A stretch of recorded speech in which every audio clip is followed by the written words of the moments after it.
Hey, good evening, Evgeny. Dobry wieczór.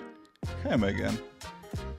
This is my yeah, this is my secret stream, and you catched me immediately.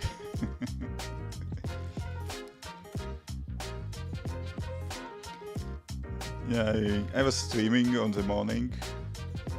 I was streaming on the morning on Twitch, and I was kind of planning to keep working on my own apps later today, but decided to kind of jump on them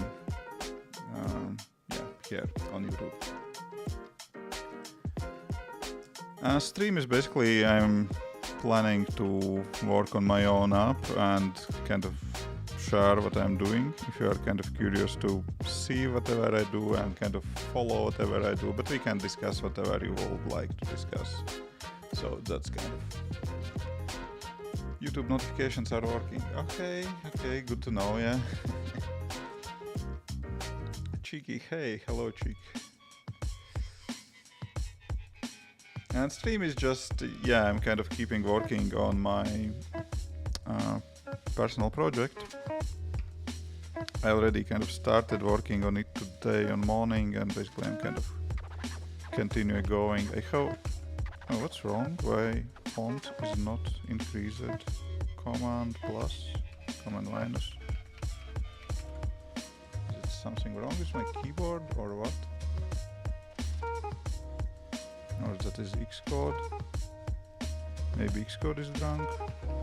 Yeah, it works. Just switch it files and it works again. Okay, I will increase files just in case someone is trying to see what's going on the screen.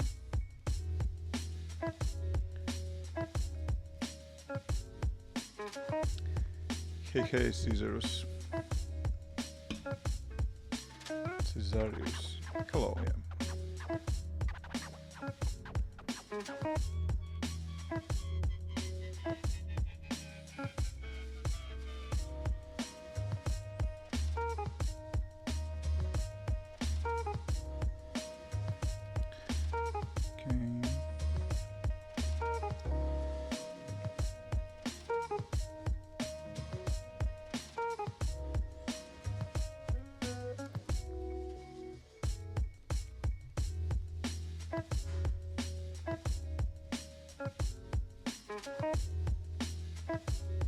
Song's kind of drunk. Okay, let's find where it is. Let's try next one.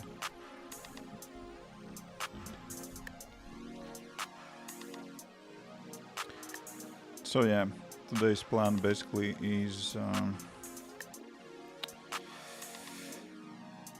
I am working on my freediving application, user interface updates, stuff like that, and I am kind of working on breath holding kind of screen updates. And on the morning so far, let me build the project.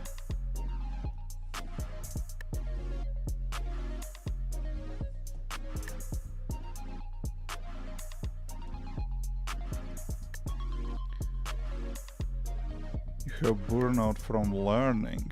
Oh, interesting. How do you identify that you have burnout? Because I'm not sure if I kind of ever experienced burnout. Maybe I did, but you know, it's kind of hard to self-identify that. Hi, Flutter team. Exactly, yeah. Sorry about light trolling. Let me make it a little bit lighter here. Yeah, not Flutter.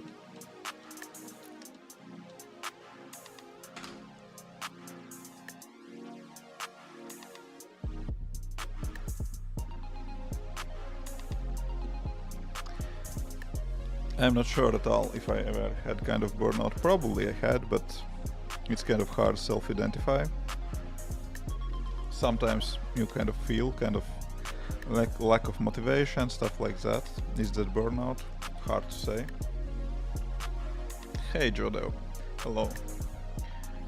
And usually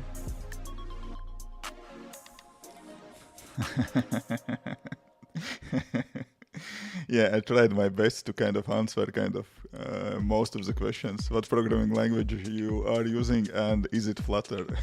But yeah, I should include React Native in the title as well. Yeah, exactly. Yeah, burnout is kind of it kind of is problem, yeah. And if you are kind of deep into burnout, it may be hard to kind of get out of that. But from learning, I don't know. Yeah, maybe if you are doing too many things in the same time in life, but yeah. Usually kind of recipe to get out from the burnout is kind of take breaks. And maybe that is also for you. Maybe that is also answer for you. Yeah, kind of take a break, step back a little bit, rest a bit more, spend more time for, I don't know, something else outside job and learning.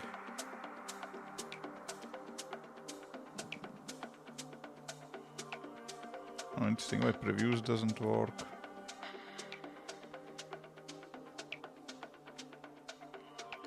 Hey, Sanesh. Oh yeah, it is live. Okay, that's what I did on the morning. Basically, I created this card. This card opens. I fixed all those animations. That kind of works nicely enough, and we have a running timer. Now I just should add all the details for that running timer, and yeah, then we will be good, yeah.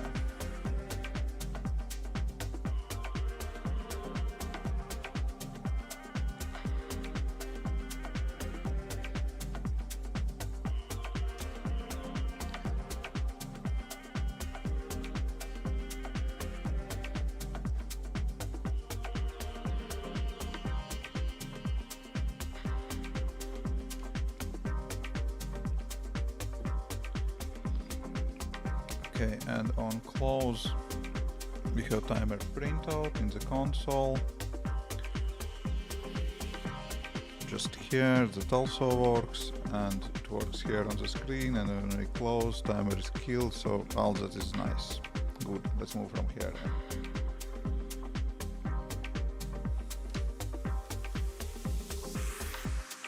Studio display, yes, I'm not, so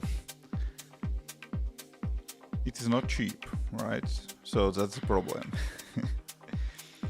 But as always, if you are can't forget about that price, I really like it. And do I recommend? Yeah, definitely. If you can afford it, I recommend it. Yeah, of course, I would like to get, I don't know, 2 or 3 of those displays for that price, but that is not possible, so whatever. So the price is like it is, take it or leave it, so I got it, and I have no regrets. I like it, yeah, I really like it. I have no regrets.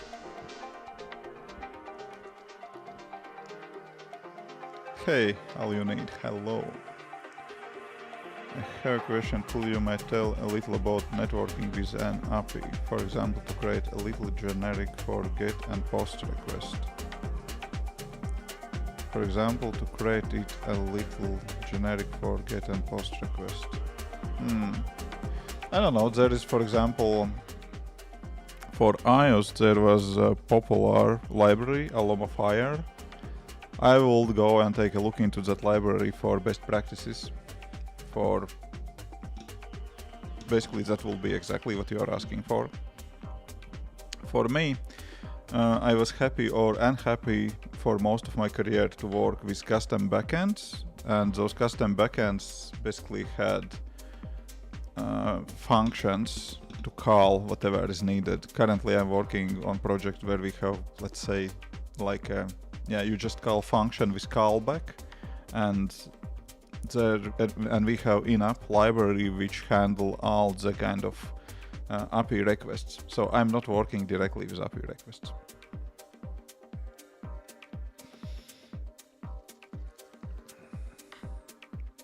Oh, hey Eric.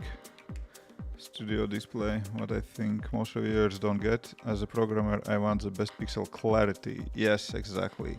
I can get. Exactly. Yeah, I didn't do kind of in deep review for that monitor. That was just first impression, but I'm planning to... I still have my 32-inch 4K monitor and I have 24-inch 4K monitor. And yeah, that studio display, and I am planning to do video where I'm just putting those 3 monitors side by side and basically pointing a finger into each of them and just to compare. And yeah, I completely agree with you that clarity is very important. That clarity is very important, and yeah, of course you can get cheaper, you can get bigger monitors and so on, but on Apple Studio display it is, I don't know, really, really sharp. Everything is really sharp, everything is crystal clear, contrast is perfect, brightness is perfect. It's really good for staring into the text files all day long. Does that use async await? I didn't take a look in Lomafire library for a while, but async await is available back to iOS 13, if I remember correctly, so they should have implemented that already. I don't know, but I am quite confident that they have it, yeah. But I don't know. But I think that could be the best publicly available example for stuff like that. Because Alamafire is around for years. I don't know how many. 5, more than 5 definitely. Maybe less than 10, I don't know, but very long time, and it is tested in across a lot of apps and so on. So it's most popular library for exactly that what you're asking now. Because before that, I don't know, 4 or 5 years ago, maybe an Azure session was kind of hard to handle, and yeah, therefore Alamafire was very popular. How often it is used now, I don't know, and I didn't use it ever because in few apps where I have network requests, for simple network requests, you don't really need library to handle that, and for more complex tasks, yeah, for more complex projects, it happened so that I did already built-in kind of tools for that, libraries in the project. Okay, so I will take a look into, yeah, first probably I will work with this card that I have here on the home screen. Basically, your best result, yeah, I have it there what I will have here. Basically I have your best result here. We will make that bigger first, that's sure, but also I will show if we don't have any result yet, I could add text, basically start here.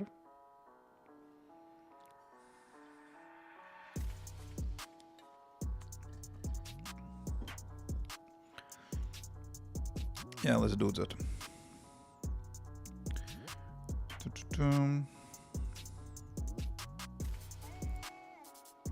That is this card. Press holding test, your best result. Let's check immediately how we are setting that best result thing.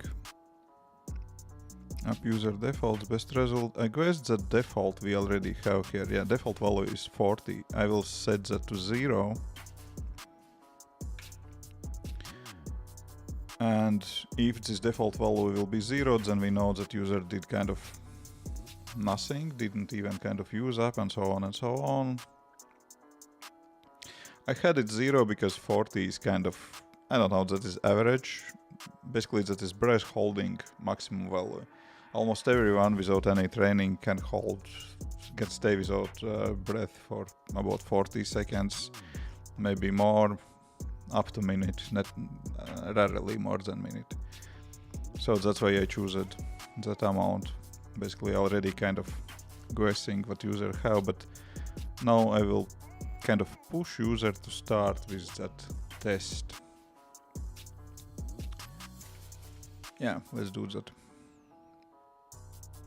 Oh, we have session counter as well, that's good.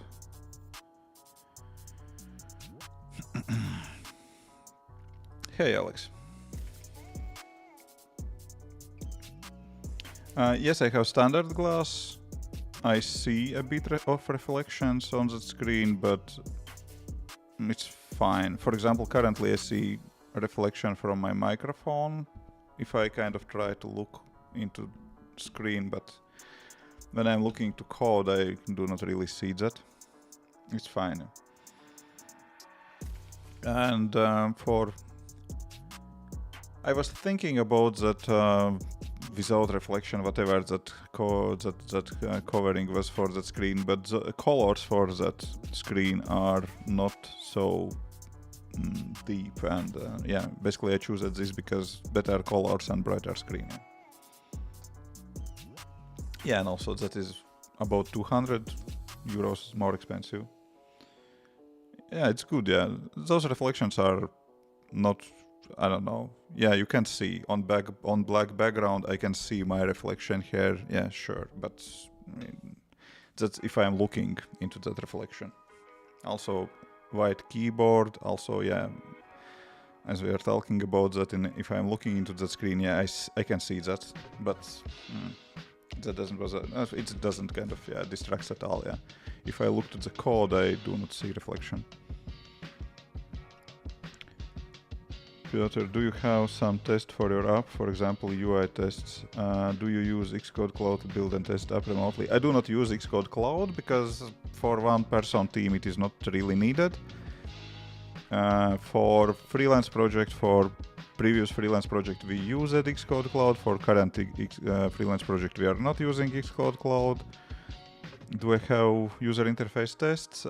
Yes, I have, but I have to rewrite them because currently I am working on user interface changes, and I am using in this specific project, I am using user interface tests to automatically run through all the screens, click all the buttons, and basically do the screenshots on the process. But currently those tests are all broken because I'm completely rewriting user interface.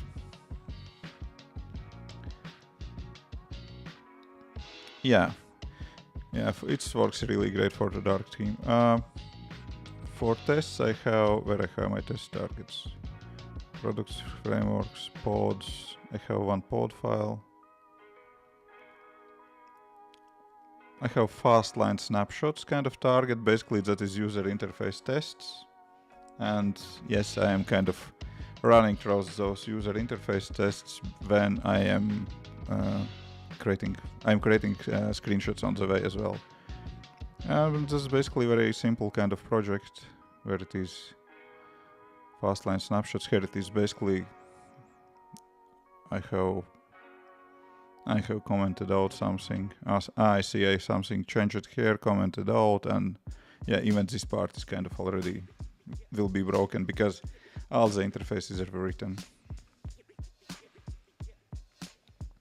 But I do not do unit tests because I don't think that it makes much sense to spend time on them for my tiny free indie projects. If you are doing indie development, then you have to choose what will you do. Write bunch of tests or build another app to try to generate revenue. I'm kind of skipping tests. Maybe I will do that user interface tests for the same reason, to basically automate those tests, run through all the screens. That's already kind of covers most of the cases. I could do unit tests for my, I don't know, time conversion functions, whatever, something like that, but I don't know. if I tested them once, I do not see kind of big reason to add those unit tests to them. Are you using MVVM or Redux like state container? State container? No, I'm using MVVM.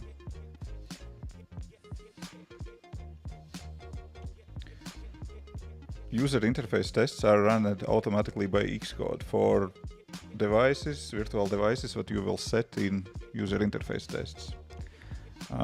Whatever, all the phones, iPads, and so on and so on.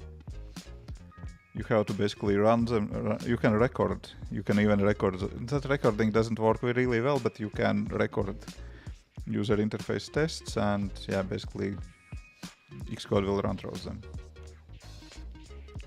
And I do not use any other platform. I'm using Xcode for that. Yeah.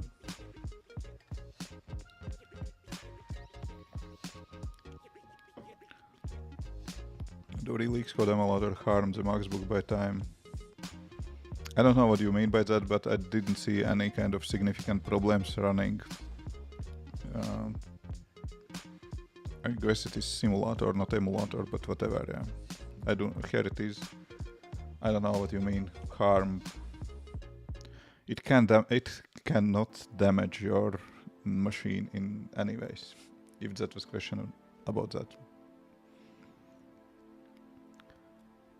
That is just application running on your machine. I don't know. What do you mean by harm?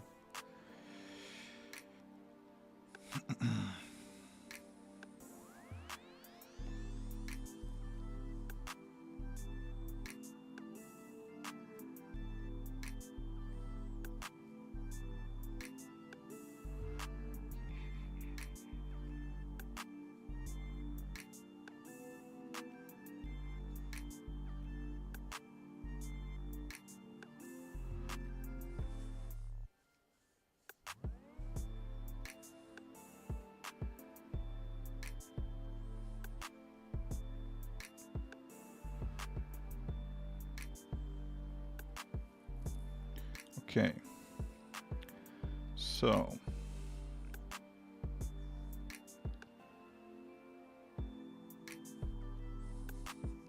MacBook gets too hot when running it. No, it doesn't. Currently, check out, here is my CPU load. My CPU load, come on. Here is my CPU, currently it is on, I don't know how much, 20, system 50%, basically deep down below 50% CPU load. And simulator is running here, application is running on the simulator. And I'm running Xcode, I'm running, what else I'm running? I'm running OBS, I have opened WhatsApp for some reason, let's close that. I'm running Slack, I don't need it. I'm running QuickTime Player, I'm running Spotify, OmniFocus, Things, what else not? Basically a lot of tasks, and the machine handles it just fine.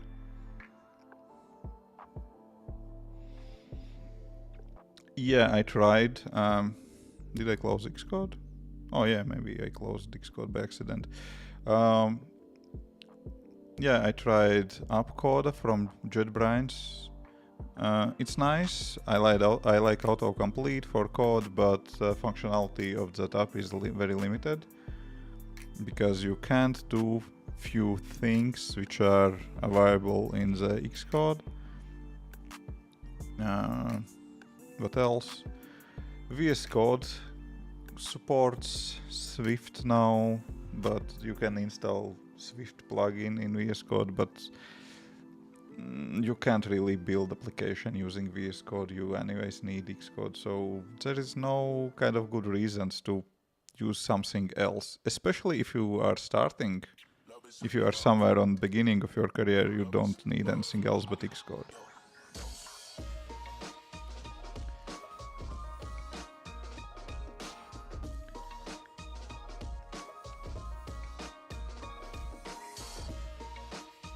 I'm not using Hackintosh anymore. Hackintosh is here and it is turned off.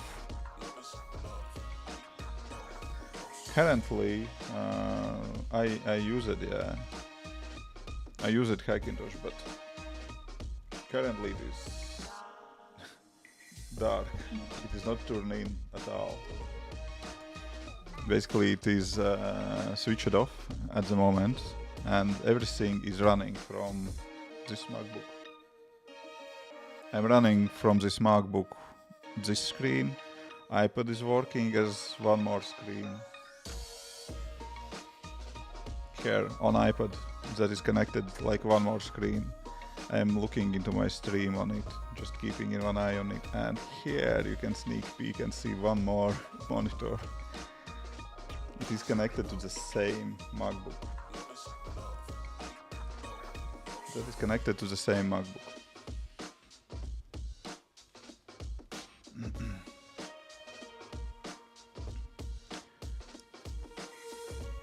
So, nope.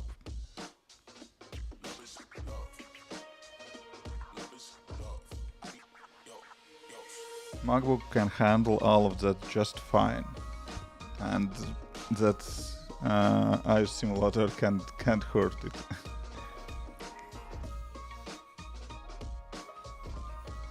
Yeah, JetBrain, exactly. That is code editor for Swift, and you have to open Xcode all the time.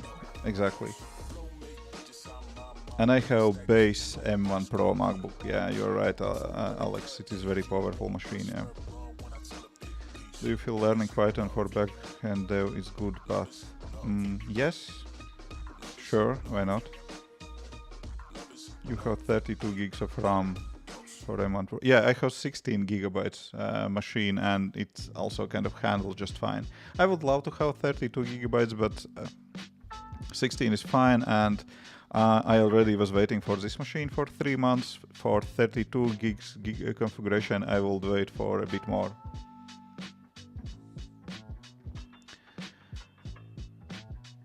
Will I save the stream? Yes, it will be. It is in that co-working playlist, and it will be available in co-working playlist. It will be unlisted. It will be not posted as a video. But if you will go on co-working stream, you will co-working playlist. You will find the stream.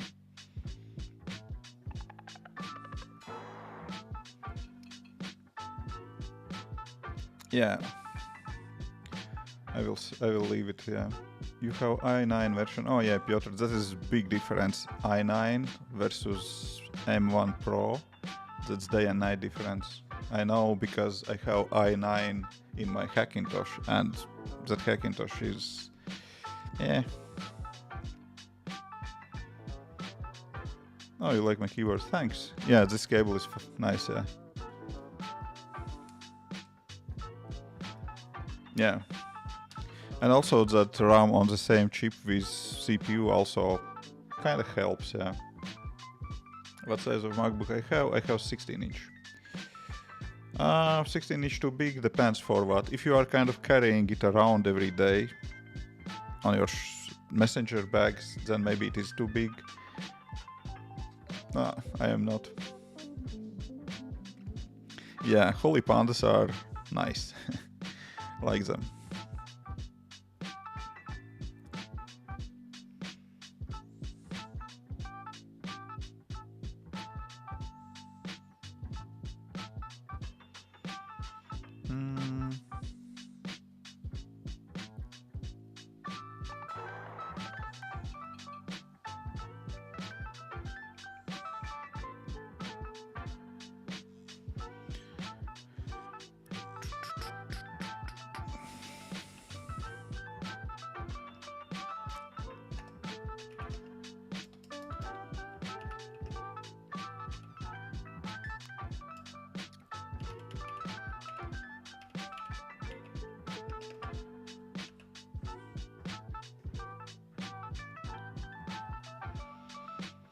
When do you think I can start with freelancing? When? I don't know when. If you are asking where, Upwork or Fiverr, you should not choose. Try on both. Just try to start on both, and then when you will see where it is kind of going better, then you can kind of choose.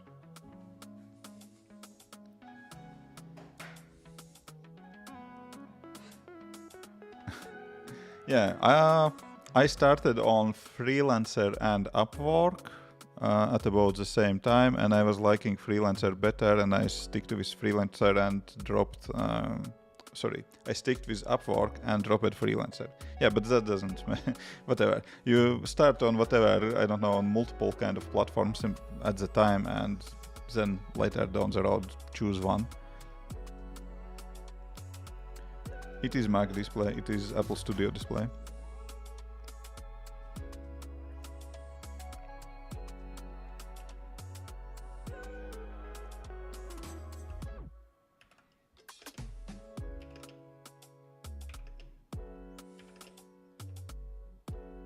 Oh, not here, not here.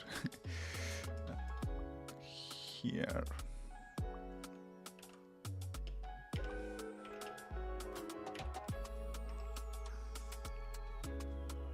What I'm doing? Again, not this line. Focus, however. Here. Basically, if our kind of best result is bigger than 0, then we will say that your best result is that. Otherwise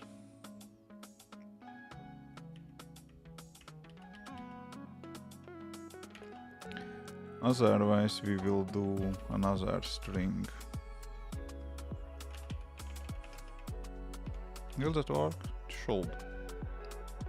Perhaps that should.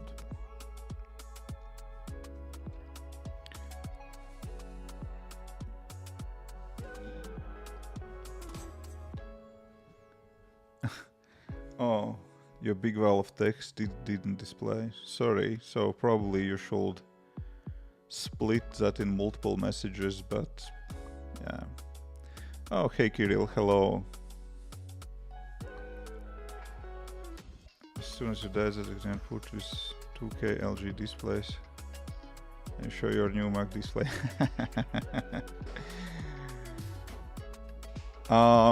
Actually, I have two displays just for programming, just for work. I will say that what you see in frame is enough. I have iPad as kind of third display. Currently, it is running in kind of display mode, and I'm just keeping eye on my stream.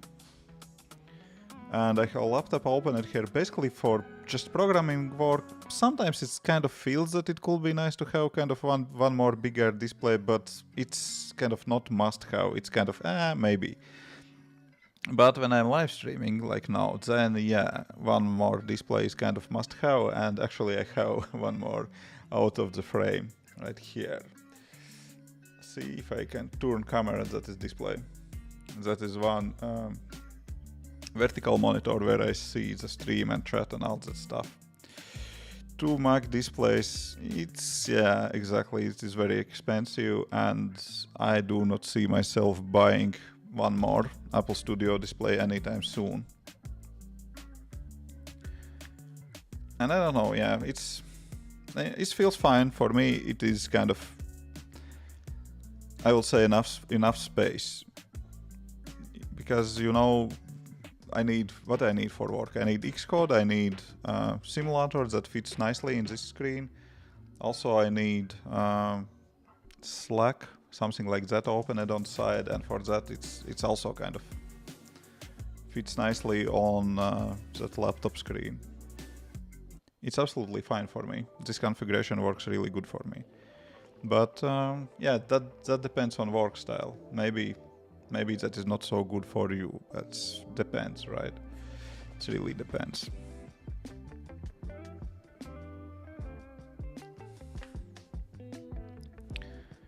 Anyways, you started about 2 weeks ago on Swift, and with help of hacking with Swift. Yeah, that's nice. Oh, but I saw that question about when do you, you are asking when you can start on freelancing. Whenever you feel that you are able to pick any of those smaller projects that you see on Upwork and finish them.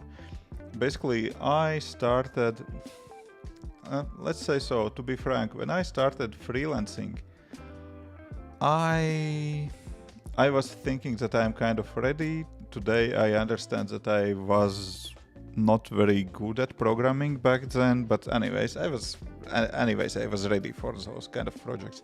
Nowadays I will solve those projects better, faster, and so on, but that doesn't matter. Back in the days it was good enough for those customers. I got 4 star. I guess I had kind of strong 5-star rating on the Upwork, even with my kind of poor programming skills. As soon as you can kind of finish more or less kind of serious project, start freelancing. Do not wait kind of too long. This playlist is kind of too distracting for me. Let's go for this one. I know that I like this one. What code language it is? Check the title of the video. Swift and SwiftUI. SwiftUI is more like user interface library. I have some experience in Java and C, so not a complete beginner in coding. Just send ones. Oh, if you have some experience already and if you are somewhere in the middle of the 100 days of SwiftUI, I think you are ready. I'm using huge resolution and have around 4 displays on my Huawei Mate view. Okay.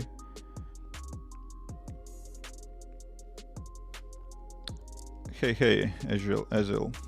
What do you think about Kotlin multi-platform? I heard that is the best way to go. That KMM, Kotlin, yeah, multi-platform, but you still have to use Swift to build user interface. But I heard that also that what was that popular package for Android? They are kind of Jetpack, something like that. They are kind of going to support iOS components as well. So if that will happen, that will be amazing tool. And I think that could be one of the best ways to have fast kind of and responsive app. And yeah, I think that could be good. Okay, let's test that now. Do you still know what your first project was on Upwork? So what exactly was your task? Yeah, I know. I can open Upwork and take a look on that anytime. It was simple application.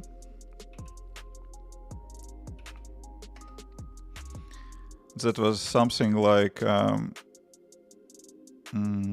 profile. Boom.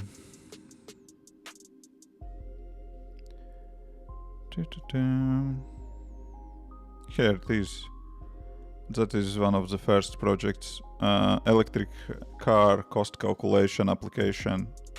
It was simple application. I built it in 10 hours, charged $20 per hour, and I got $10 bonus. So $210 in my first app.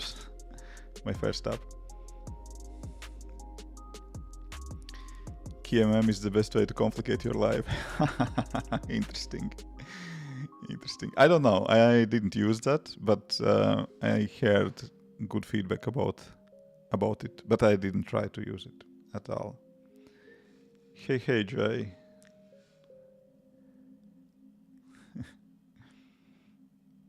Actually, that was kind of funny. I was asked today a question: what was my shortest and what was my longest project so far?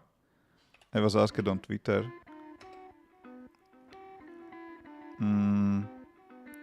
That was probably in my profile. We can see that. Yeah, tweets and replies. Here it was. Yeah, this one. Basically, I was asked, what was your longest and shortest contract?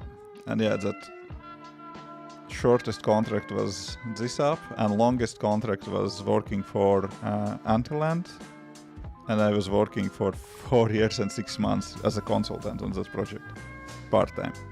not full-time, part-time. I had different, more smaller, bigger, smaller projects in parallel, but I was working for this 4.6, yeah, 4.5 years. And I was, for most of the time, I will say for 3.5, maybe even 4 years, I was a single developer on this project.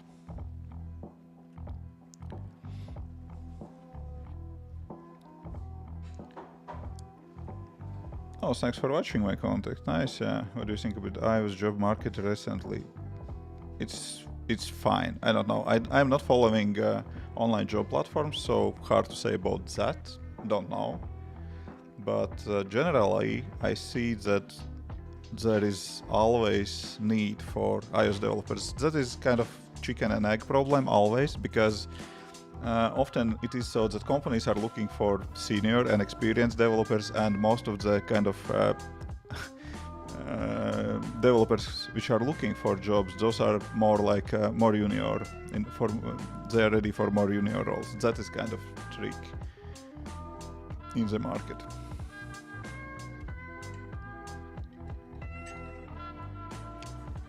As developer, you should not be good at design.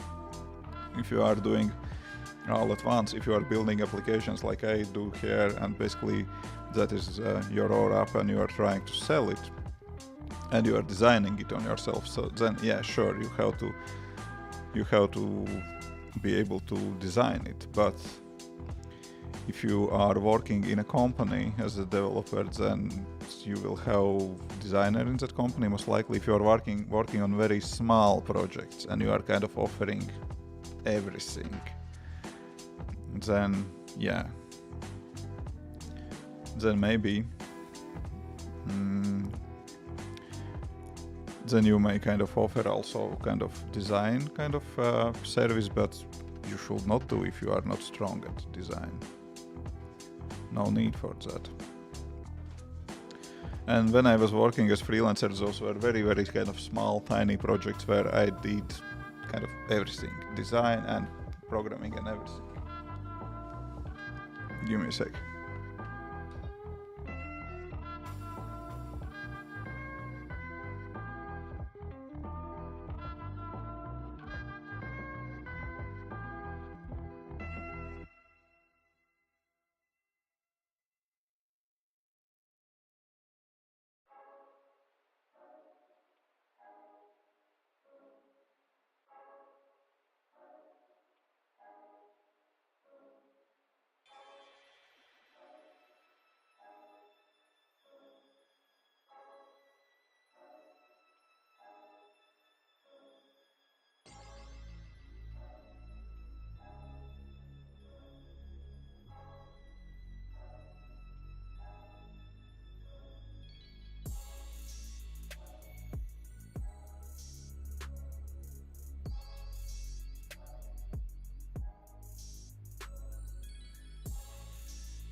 Okay, I'm back.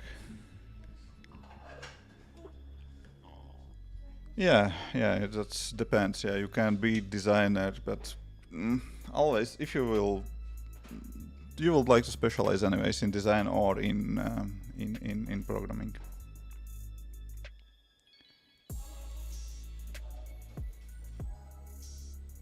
Captain Roger Call. I'm on the same page with you.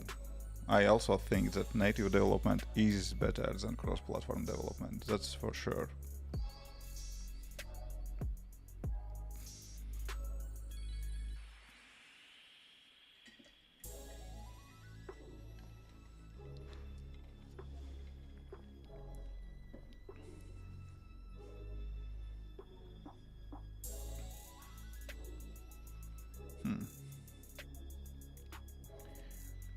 Of course, that's always depends, of course. Maybe you have kind of situations where that is not the thing.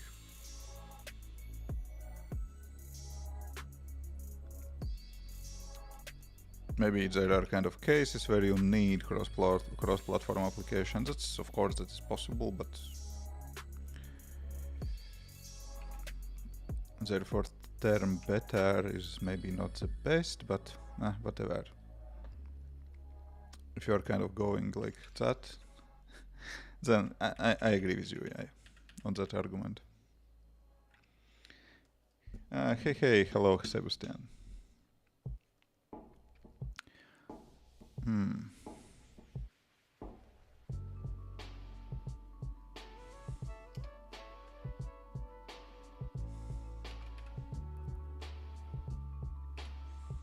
Best result. Okay.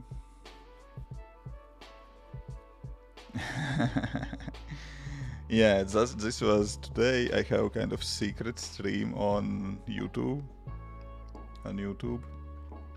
I already streamed on Twitch on the morning, and basically I'm kind of planning to keep those so-named co-working streams on the Twitch, but I also doing more or less regular streams on YouTube. I'm kind of trying to do at least one stream per week.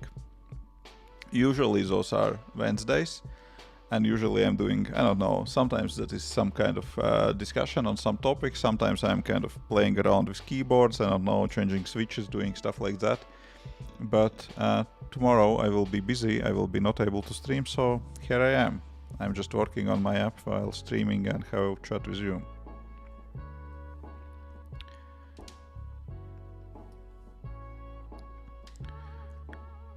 Why people love Flutter more? I will say that big kind of benefit of Flutter is that you can develop basically on the Windows machine. It's not so easy with running on for iOS simulators and releasing app for iOS and stuff like that. But you can build applications. You can build Flutter applications on Windows. I think that is one of the reasons. Because to develop native iOS app you need Mac, and that is not available for everyone. Yeah, what else? Yeah, sometimes you really need that cross-platform application. If I would think seriously about freelancing on Upwork and working on small projects on Upwork, those often are asking for Android and iOS app. And those usually are simple, small projects where you just build project, drop it, you don't need to support it, anything, just build it, drop it, forget it, and running for next project. For projects like that, I will choose Flutter as well. Why not?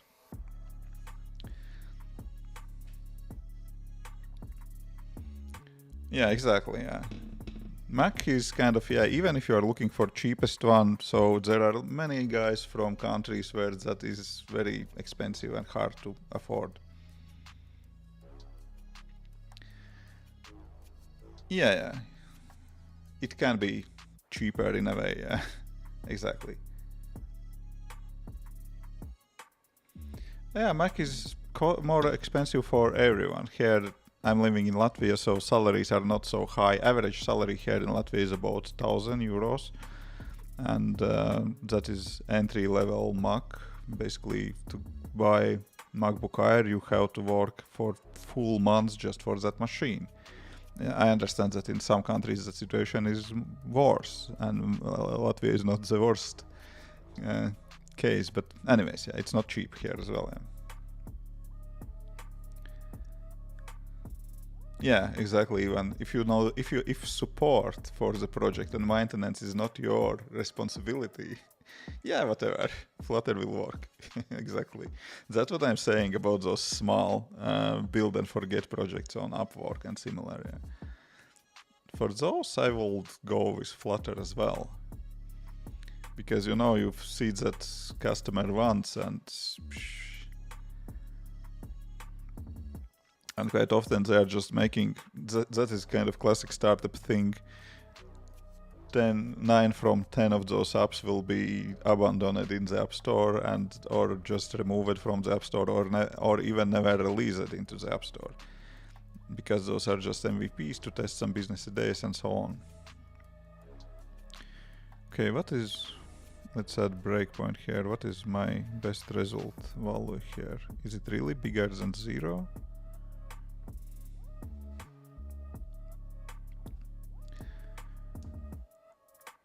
Should I learn UIKit or should I continue only with SwiftUI? If you already started with SwiftUI, keep going with SwiftUI. One thing I will say for sure, do not try to mix them, because that is kind of a recipe for trouble.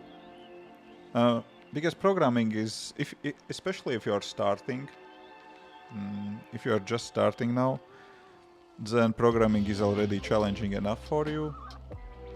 And if you will start to mix them together, it will be harder, just harder for you, and there will be no benefits from that for you. So stick with what you already choose, and both have them strong and weak sides from employment perspective. I don't know. If you already started with SwiftUI, good, because SwiftUI is kind of way to go. That is where Apple is moving, stuff like that. So, yeah.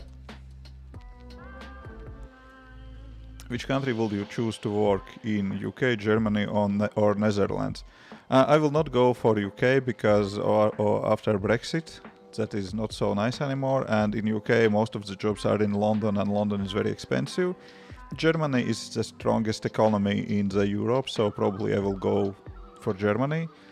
And Netherlands is just feels more attractive for me because I like Amsterdam, all that stuff, architecture. That's if Germany, it depends which city. Because yeah, I will not like to live in some boring place. Germany is nice. I've been there a few times. I don't know. But most of jobs are Munich, maybe? I don't remember where was most of German jobs. I will pick basically between Germany and Netherlands. I think that Netherlands will be more open to have employers without... What was language there? Valoda. I don't remember English name for them. Basically, in Germany, it is, if you are working as programmers, it's fine to stick with English, but basically German is kind of must know in Germany.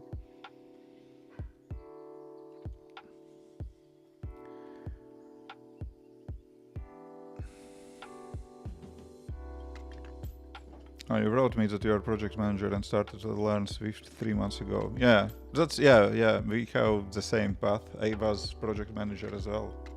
So that's cool. That's really cool. What's those alerts? Why we have those alerts? Let me see. Are those Streamlab alerts or what? Let me check that thing quickly.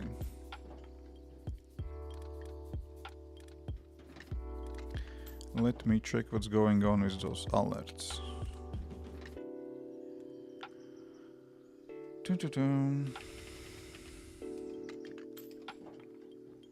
I'm not sure if I still see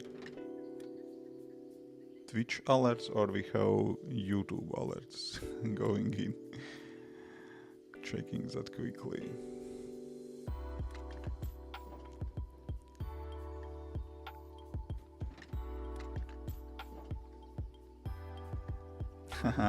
Hello, Stefan. Not switching, just... I was on stream on morning on Twitch and I said that I will go... Why you opened this thing? And I was planned to go at night on YouTube, because tomorrow I can do my kind of regular YouTube stream. Is that YouTube alert? Let me kind of see, try to repeat it. Yeah, YouTube alerts are not working, but for some reason we see Twitch alerts here. That's very broken.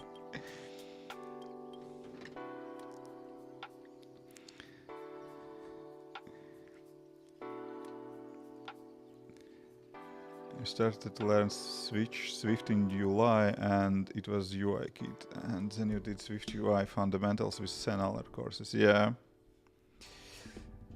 Yeah, if you are looking work in company, it is so that currently most of the companies still have UI kit applications, but SwiftUI getting more and more popular, and it is possible to get a job with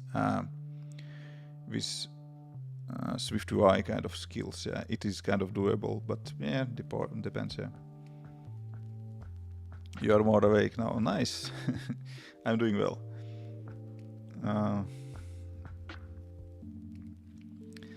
Yeah, user interface development in SwiftUI is kind of nicer. I like it better. Yeah.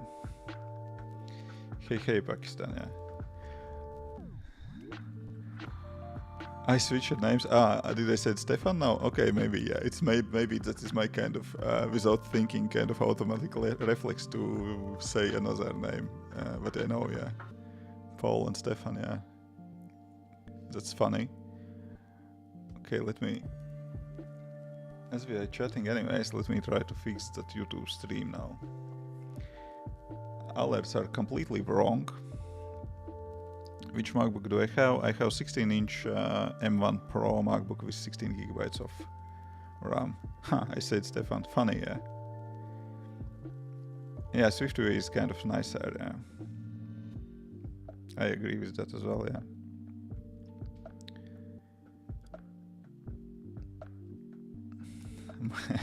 MacBook Pro, MacBook Pro, exactly. That's funny. Yeah. Of course, we got what you are thinking. Yeah. Okay, essential alert box not. No, go away. Where is my?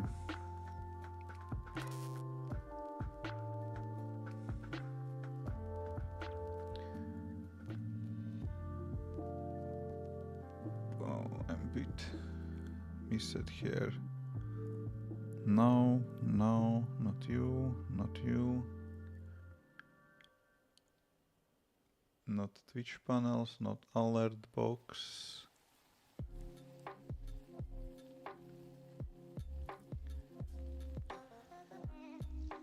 Huh. Interesting.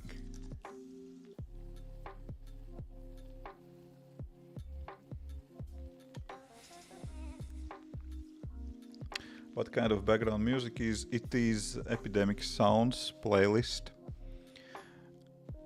What is my nationality? I'm Latvian. I am from Latvia. I'm Latvian. Am I satisfied with M1? I have M1 Pro just to kind of to do not miss that, and I'm very happy with it. Yeah, I'm very happy with it. It's a really great machine. What's going on? Where is the chat thing? YouTube. Yes.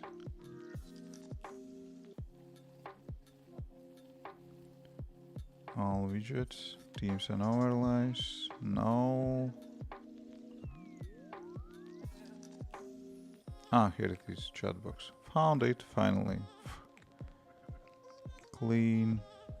Boxed. I just wanted to make it boxed, otherwise it is not kind of clearly visible.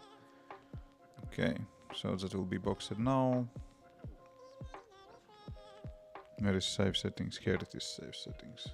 Okay, chat will be better visible now.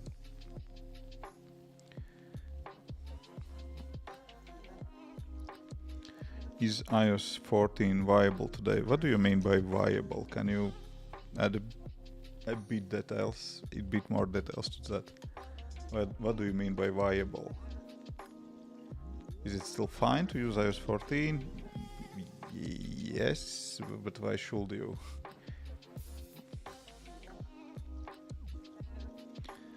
Would you buy a refurbished M1 MacBook 16-inch for 1000 over a brand new 14-inch?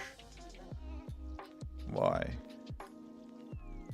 For 1200 whatever, you can already buy M2 MacBook Air. Oh, sorry about battery.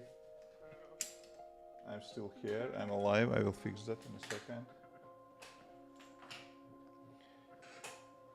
It happens periodically. Okay, now we back. No, I will not buy. It is that price is very close to the. It is very close to the new Mac. I don't know. Yeah, 16 gigabytes, of course, that is nice to have, but M1 MacBook Pro versus M1 Air, there is not big difference. There is no difference at all. Yeah, screen is tiny bit brighter. Yes, battery is a little bit better, but it doesn't make sense basically to get that. Do not do that. I will not buy it. Can you use Flutter for iOS apps? You can, but you should not.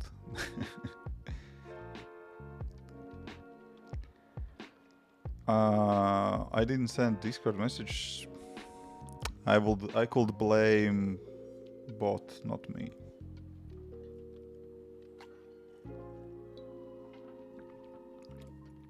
I can explain, yeah, Abdul, but I already did that once, and I will just send you to my.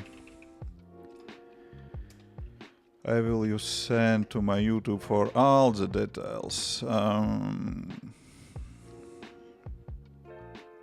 Here, this video.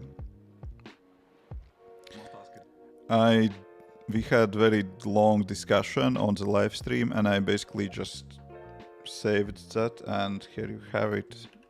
Take a look at that video after the stream. Yeah, that depends what you really need. If you need cross-platform application for some specific reasons and you know that you need it, so good. Go for this cross-platform application and use Flutter. That's not the worst tool to have. If you're just building iOS applications, it doesn't make sense to use Flutter for iOS application.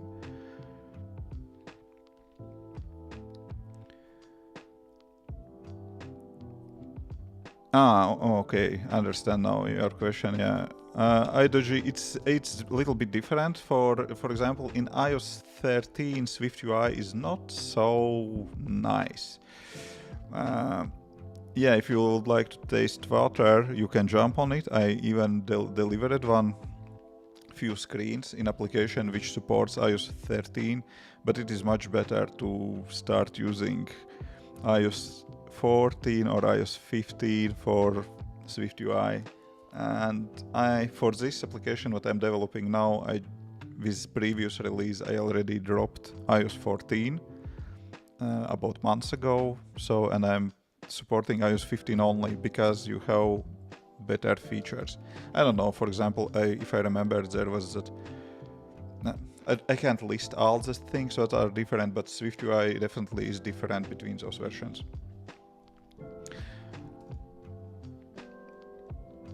So, should you keep supporting? You should look from business perspective how many users you have with those kind of app versions. Okay, let's follow on the chat. What else we have here? Also, give me a second. I see your comments, but I will take a look. What the hell is going on with my alerts? Those should be YouTube alerts. Why those are not?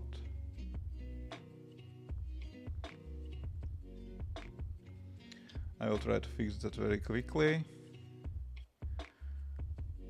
Oh yeah, those are Streamlabs alerts. Should be different. Stream elements.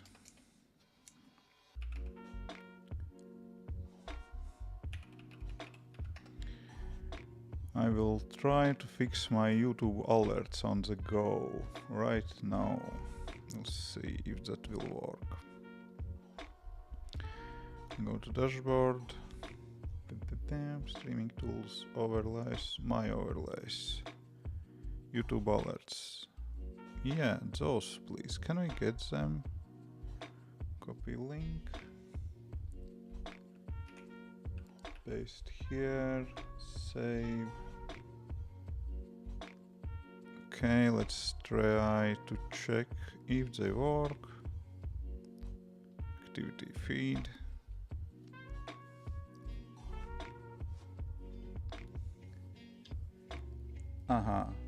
It works. Kind of small. Let's try to fix that size-wise.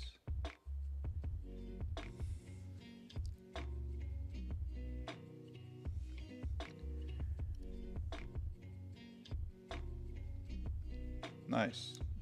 Here we have our subscription messages. Yeah, thank you guys for subscription. Let's move it away from my face. No, it works. No, it works. Perfecto. Okay, what else? Do we have any else questions to quickly cover to move back to that programming thing what I tried to do here? Okay, my personal opinions on Android now. So learning Swift, I'm only using simulator, want to buy iPhone, but blah, blah, blah. For learning simulator, it's just fine.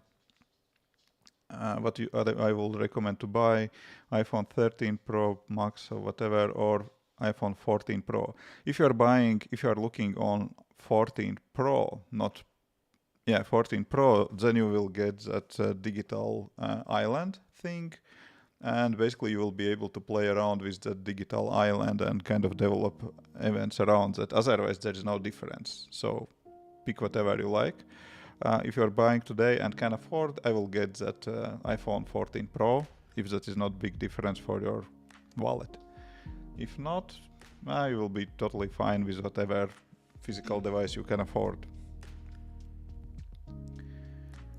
Receive a M1 Pro but can't really take advantage of it. Company machine, company installed security software. Oh.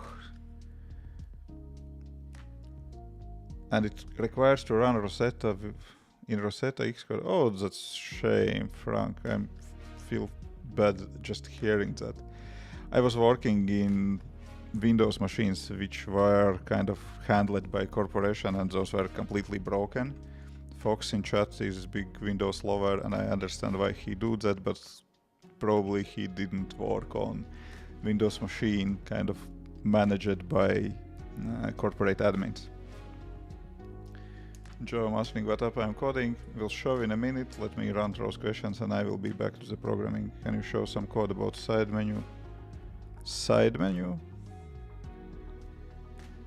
I don't know what you think about side menu. If you are talking about the dynamic islands, then yes.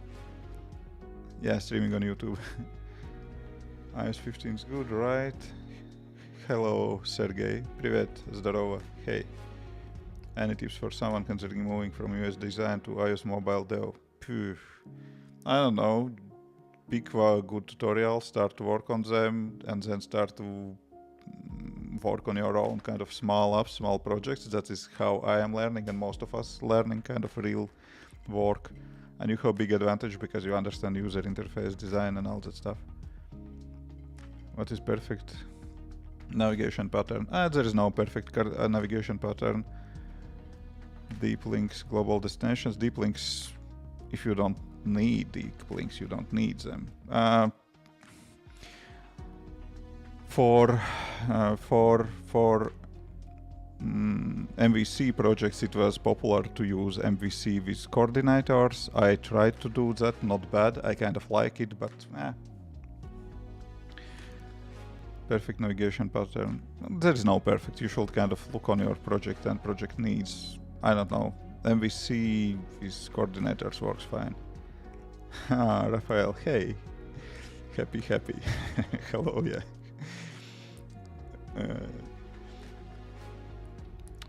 Brazil in the chat. Hello. And Slovakia. Hello.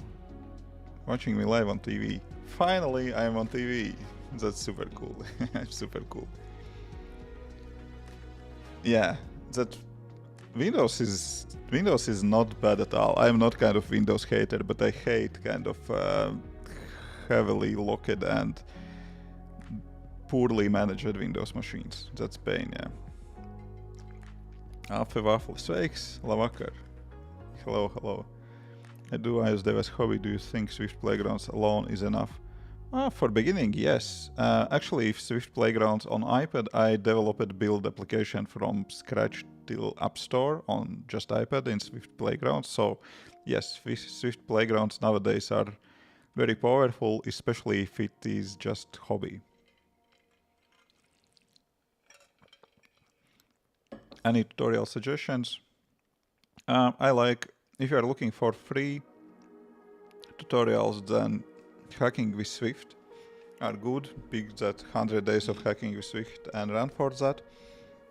If you are willing to spend a little money, perhaps I have linked in the video description tutorials what I'm recommending.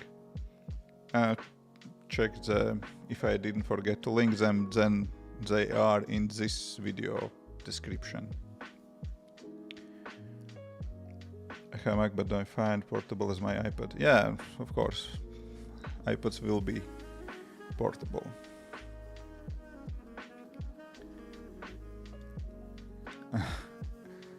Is SwiftUI production ready? That is never-ending question, probably, but I highly believe that SwiftUI is production ready for a while ago. And this application is mostly SwiftUI. I have very few UI kit code parts left in it, and it is in production for a while, working just fine.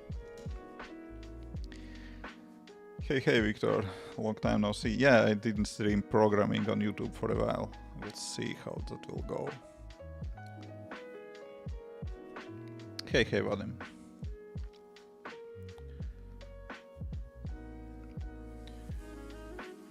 Boom. Okay, I wanted to add breakpoint here just to see what's going on with that variable.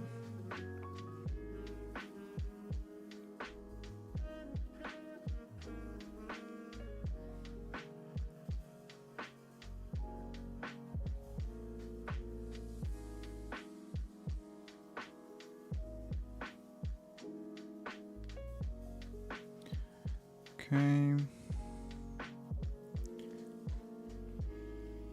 Aha. That variable is already double 40 for some reason. Why? Interesting.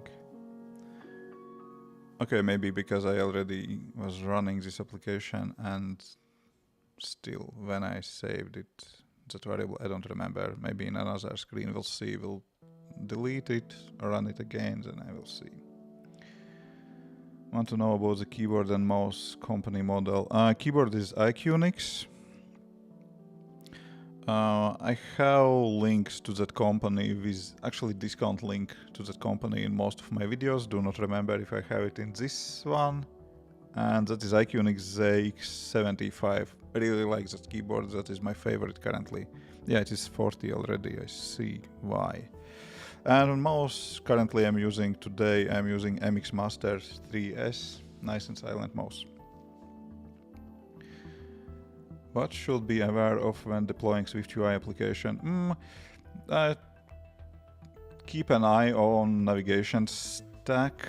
In SwiftUI, navigation can be a little bit broken, and if you already have complex UI kit applications, then you may like to keep UI kit as navigation stack and just show SwiftUI views where they are needed. I would say, I don't know if that makes sense, then stuff like that.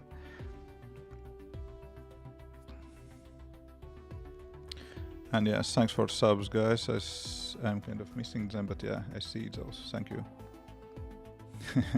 Hey, blah blah, yeah. Blah bloom, exactly. No Flutter, yeah. Cheers from Kosovo. Hey, hello. Thanks for the content. Thanks for watching and having me in your subscription list. Keychron K20? I don't know. I'm not sure. I don't remember how each and every of those Keychrons looks like, but this one is kind of really nice. Highly recommend it if you are kind of looking to something similar.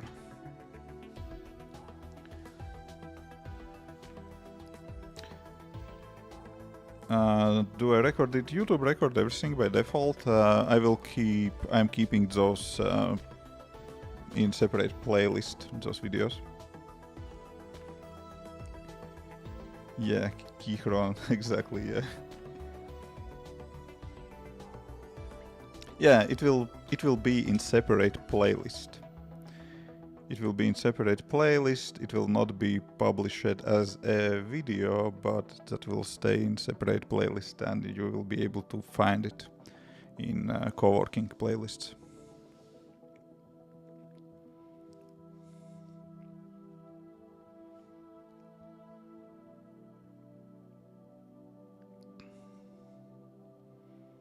Yeah, folks, that may be so, yeah. We'll see how that will go.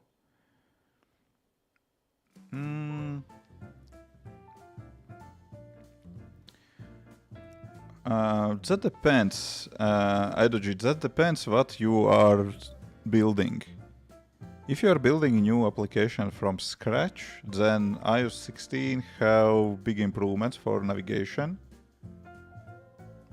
If you are, yeah, but if you are kind of implementing SwiftUI in existing code, then yeah, sure.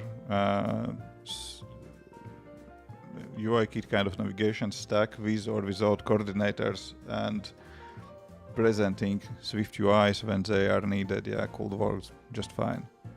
Really depends on project. Here in this application, I have nothing kind of very complicated. I had UIKit as navigation kind of stack, but currently I don't have it. Currently I have just basically I have multiple navigation stacks for each of the kind of, basically I have in the application. I stopped it. Let's keep it running. Basically I have 4 navigation stacks here for history kind of settings, guidance settings, and kind of exercise view, and those are kind of very simple. They are not deep, and basically I'm using now just whatever SwiftUI provides. I'm just embedding that in navigation view and kind of going deeper into the navigation stack. And if you have, I don't know, 4 or 5 kind of screens deep navigation stack, that is not a problem for your kind of small application. If you're talking about huge projects, then that's kind of different, right?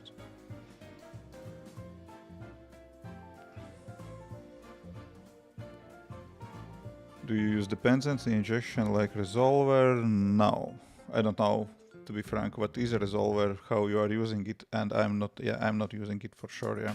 Nope, I'm not using it.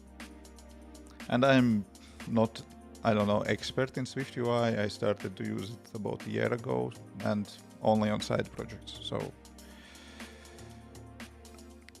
not trying to pretend that I am kind of the expert in it. So why is that best result where I'm getting that variable? Boom.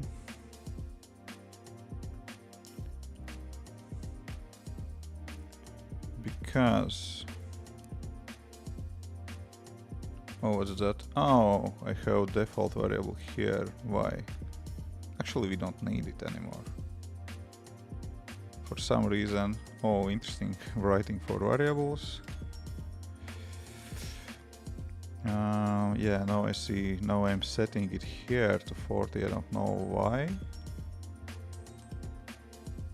For sure, we don't need it. Back in 2018, that was a thing for some reason.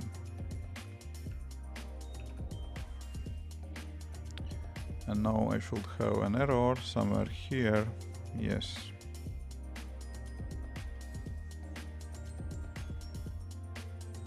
Ah, and I'm saving it here immediately. I don't know why. That's kind of... Actually, we don't need to do like that. We need just... App storage.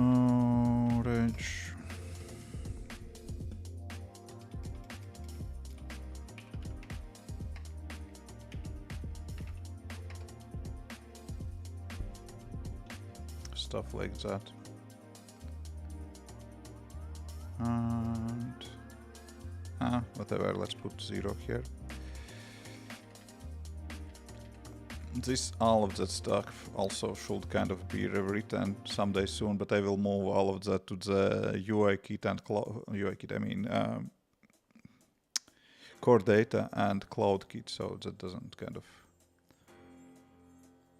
matters.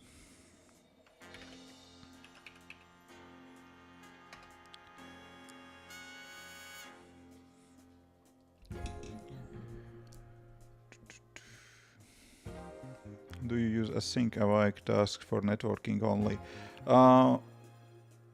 In my personal projects, I don't have any backend currently, so I don't have any almost any async await.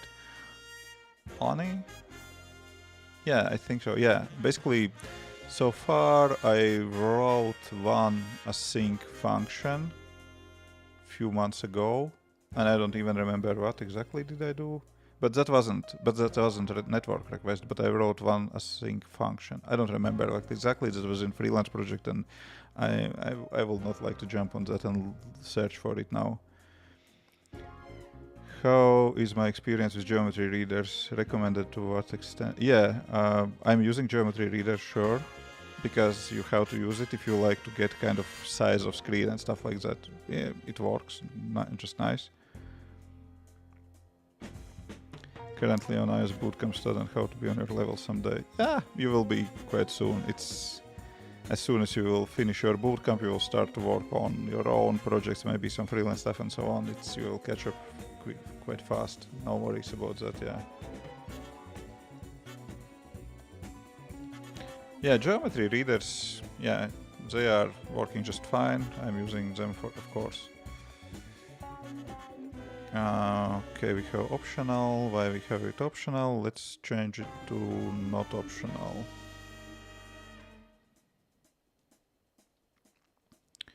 Okay, that will be not doable. Not optional, not doable. What is my English? And now we are fine here, where we are not fine.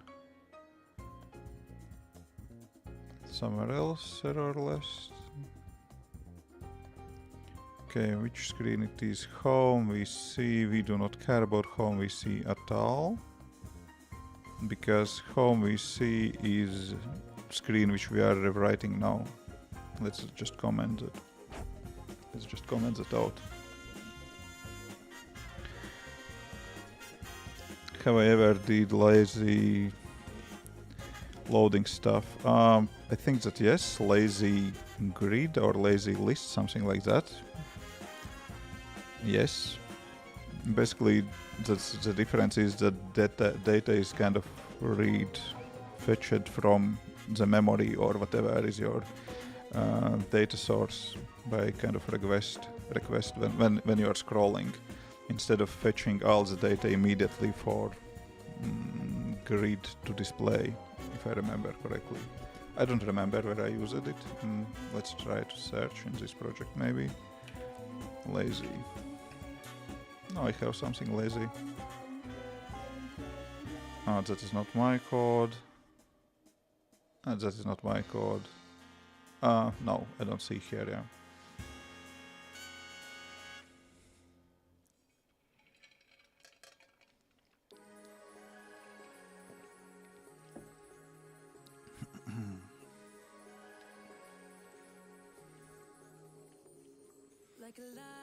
Okay.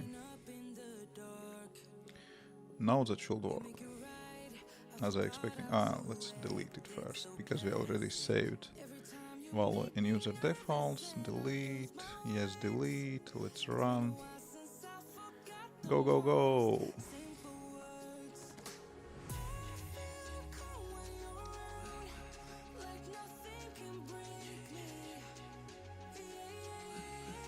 We have breakpoint, so yeah, now result is 0, so perfect, that's what I've expected from beginning. And we have another text here, which is nice. Did I miss the click, or on very first click we are opening wrong card? Let's try it one more time.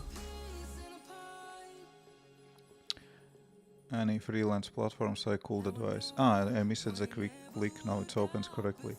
I started on Freelancer and Upwork, that was working just fine for me, but last time I was looking for projects there, I don't know, 3-4 years ago, Besides Upwork, Upwork is fine, but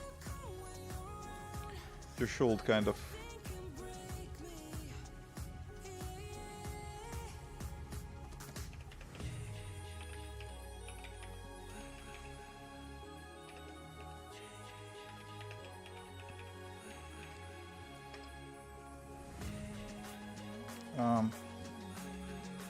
yeah, besides Freelancer and Upwork, yeah, if you are trying those, I will say that, yeah, keep your prices and kind of value your work kind of high.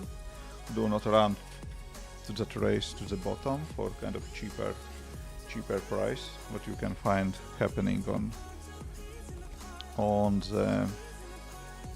those platforms. I have playlist about freelance in general. This one. In this playlist, basically I'm talking about mistakes in freelance proposals, basically where to find freelance jobs, also some suggestions how to kind of price yourself and all that stuff. So check out that playlist and you probably will find answer to your at least few of your questions. Besides Freelancer and Upwork, I will suggest Indeed.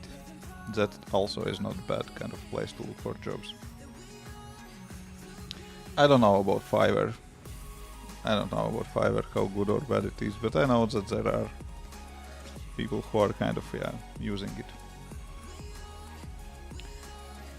Android native with Jetpack Compose and iOS native developer with SwiftUI and UI kit. Oh. Yeah, interesting. You have kind of very kind of a wide range of skills. Yeah, I'm sticking with iOS only. It's kind of already a lot to kind of handle. But yeah, I prefer kind of native development as well for reasons what we already discussed.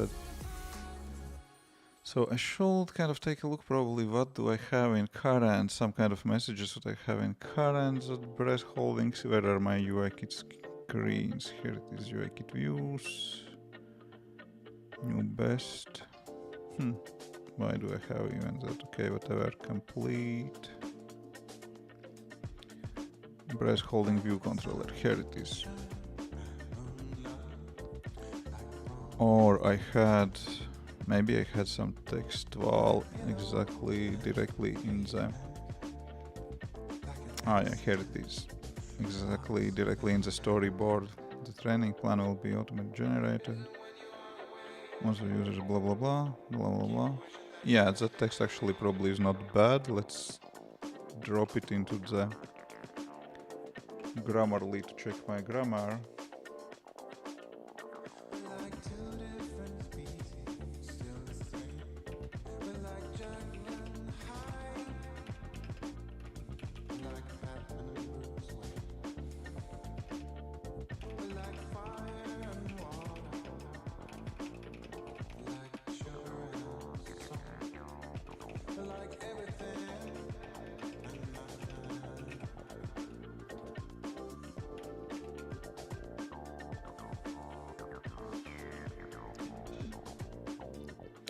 What is average salary for iOS developer in my region? I have no clue. Okay, actually we was looking into that in job postings on job posting sites, and salaries in Latvia was something around 4K before taxes.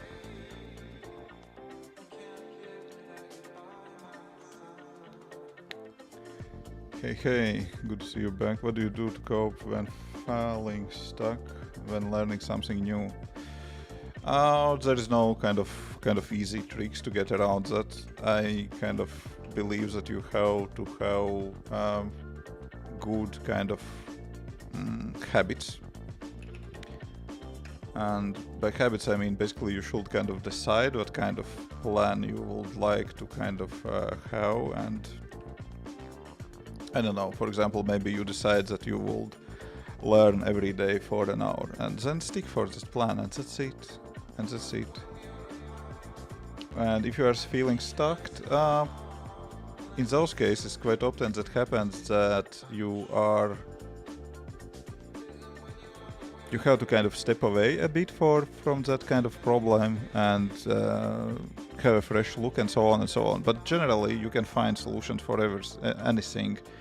I don't know, whatever, Stack Overflow, all those kind of things. I'm using those often. Yeah. Because that feeling stuck, it feels. I think that feeling comes from the situation when you are kind of keep learning, and you kind of feel that you are kind of you are not growing somehow. But you should not you have to have reasonable expectations. You should not expect that you will become, I don't know, pro developer in a month. And in a first few months, that learning process will be slow and really hard. But when you will look back from, I don't know, 3 months later, then 6 months later, you will see that you have kind of big progress and you have big improvement and you learned a lot. And you just have to keep that in mind, that this process will be not fast and easy.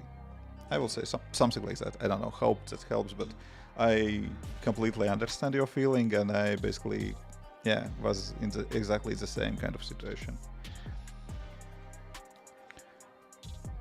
And thanks for follow, guys. Guro, Phil, Sergey, Sad, all of you, Thanks for follows, thanks for subs,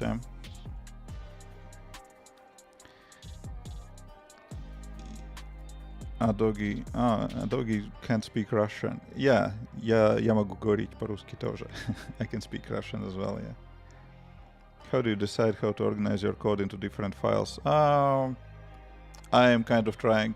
Currently in this project I have everything split by screens, and then you are splitting kind of user interface to user interface code and kind of view model, basically, kind of business logic, and then you see if you can cut something out. I don't know, if you copy paste the same button in multiple screens, then you kind of move that into the separate kind of class and use it across the kind of different screens, stuff like that.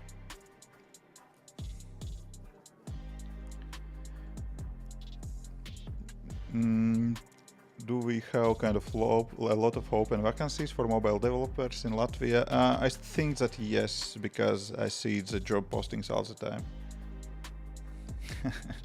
You're welcome,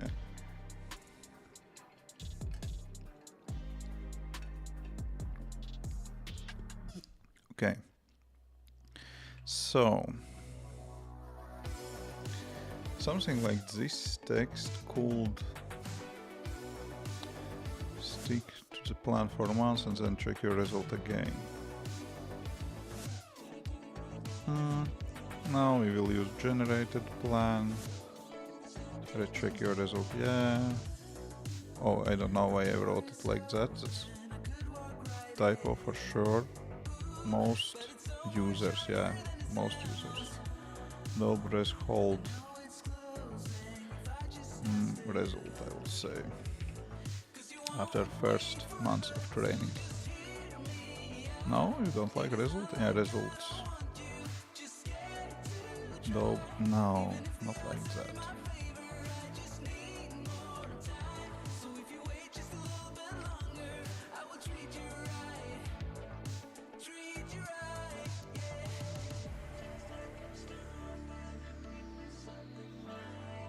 How can I handle swipe to refresh prior to iOS 15? Oh, I don't really know if there is native support. I'm not using it in any of my SwiftUI applications, therefore I didn't take a look on that at all. Balinsky, hello. No sound alerts here, sorry. I don't know. For sure, if it is not built in, then for sure, most likely you will find package for that. But I don't think that is challenging to implement. I don't know. I don't think it is challenging to implement. I have that implemented in UIKit application, which is a freelance project, and it is custom implementation, and in UIKit is not challenging. In SwiftUI, probably it is easy as well, but I didn't really look into that problem at all. Most users double.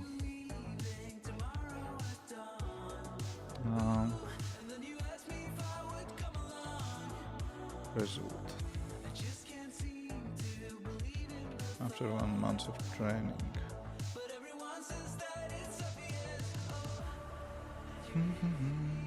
Okay, we don't need this here.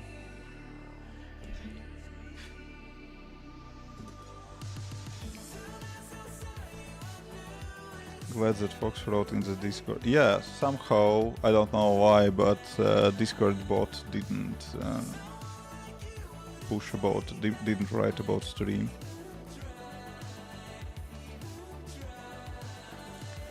Can you make a good income with YouTube talking about coding? No. Yes, you can if you are kind of doing. For example, there is a fellow iOS developer, Sean Allen. He's doing specifically videos about iOS development and so on, and he's selling courses as well. And he shared his numbers of revenue last year, and he said something about 300K in a year. Of course, that is before taxes. But that is not from YouTube. YouTube is just kind of a selling platform for his YouTube courses, his product. If you are talking like about revenue like that, yes, you can. But as you see, I am selling nothing here, so I'm making no money with this.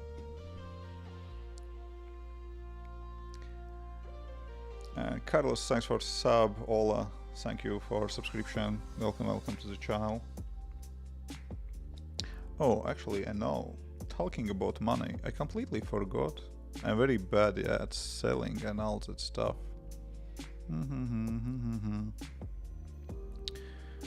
Let me see, can I pin comments? Something like that? Code Squad. Let's try. Oh, that will actually not work like that. Let me try to add that. I'm very bad at selling anything, so I should try to be better. But yeah, ads, money from YouTube revenue is, from YouTube ads is kind of very, very low. This channel is making less than $200 per month. Currently I have $118. I can share actually. So that's currently what I'm making on this channel in a month. So it's $118.51. So that's not a business, that's hobby. Can you make money? Generally, yes, you can, but then you have to have some kind of digital product, something like that to sell.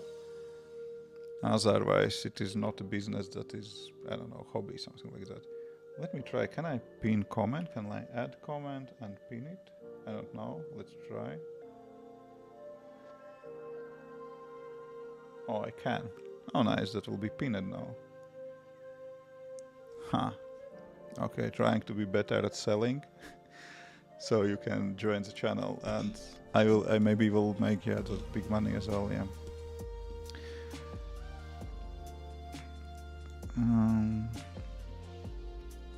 I'm working as Flutter developer. I'm going to learn Swift.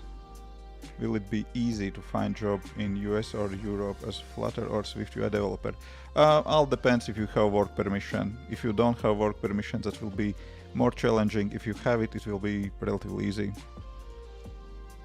Should you change your development language for that purpose? Not really. What job is more paid, Flutter or Swift developer in general? In general, better paid are developers which are in the top 20% of the developers in whatever category you will choose. If you are kind of in top 20, whatever, as web developer, you will earn a lot the same if you are very good Flutter developer or if you are very good iOS developer. If you are bad in any language what you can or platform you can imagine, that will be hard to get job and hard to get kind of well paid job. Christopher, better than nothing. Yes, of course. Yeah, better than nothing, that's for sure.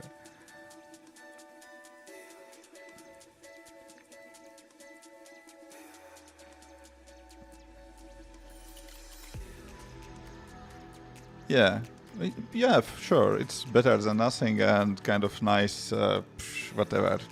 Basically, but if you are kind of looking to that as a business and kind of comparing with your hourly rate, basically how much time do you spend on recording and preparing video, and kind of do some calculations to get your hourly rate. And if you're comparing that with, I don't know, your freelance hourly rate, so that's definitely is not a job, that's a hobby. And yeah, that's good if you can pay electricity bill from that money, so that's, yeah, benefit. How did I switch from Java programmer to iOS? I wasn't Java programmer. You are asking about yourself? Forget about Objective-C. I didn't start with I started with Objective-C, but I become more serious with Swift. UIKit versus SwiftUI, which is better? SwiftUI is future, UIKit is still heavily used in the market. So depends when you are looking to if you are looking to build your own apps, go with SwiftUI. If you are looking to apply to the jobs in companies, then for a long time UIKit will kind of be more widely kind of requested.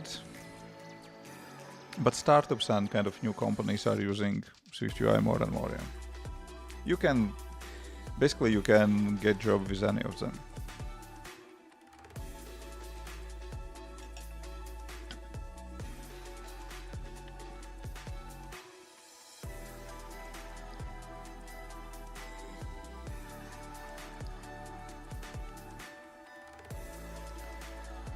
Okay.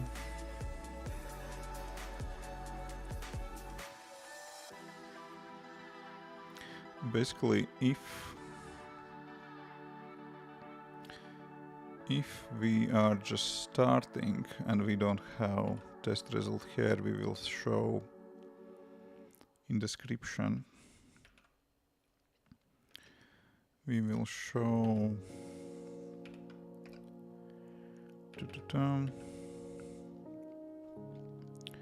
we will say something like start here.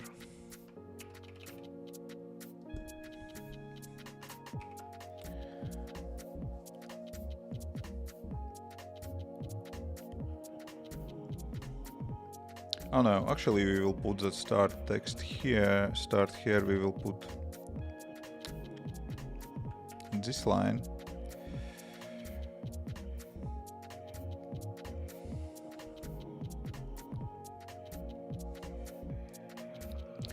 How long it will take to become a solid junior from zero? I will say 6 to 9 months. I'm going to launch an app with audiobooks. Is Stripe a good payment option? It's only for Android at the moment, but I will want to make it for iOS too. I'm using React Native. I don't know how easy it is to implement Stripe in the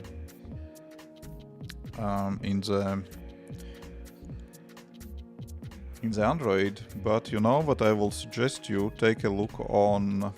I'm using. Where are my browsers? Where are all my browsers? I'm using RevenueCat, and RevenueCat is free to use to up to 10k in a month, and they have basically this RevenueCat, and their SDK they have SDK for Android and iOS as well. Basically, if you will have cross-platform product, that will be easier because you will have one kind of place where all those purchases will come in, and you will be able to check if this user has subscription in general.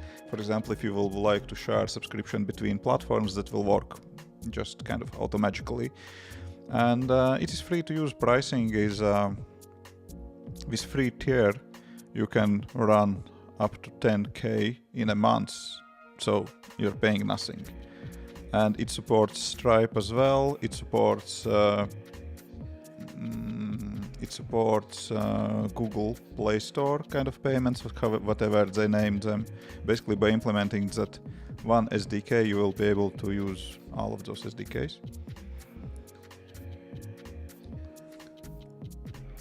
Hello, my totus. Nice, thank you. I'm planning to work on the right arm as well. SwiftUI plus Firebase, that still works fine.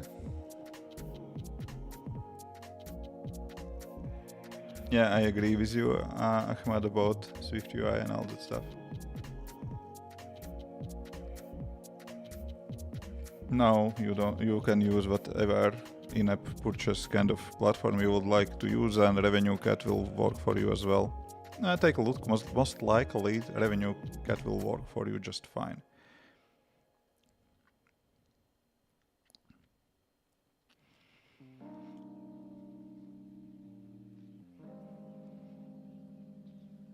Oh, it is capitalized, therefore it doesn't. It looks kind of bigger here. I see that here I have also footnote, but bold, and maybe because it is capitalized, therefore it looks kind of bigger. That another text looks small here.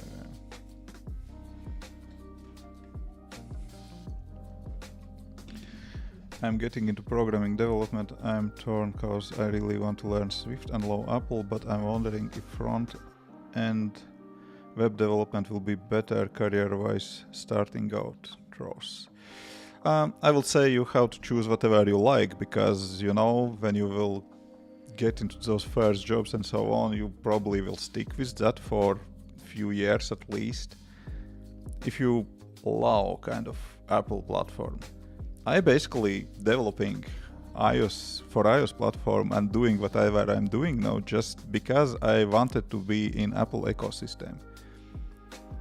And I kind of I was bored from Windows in my corporate job. I was a bit bored from my product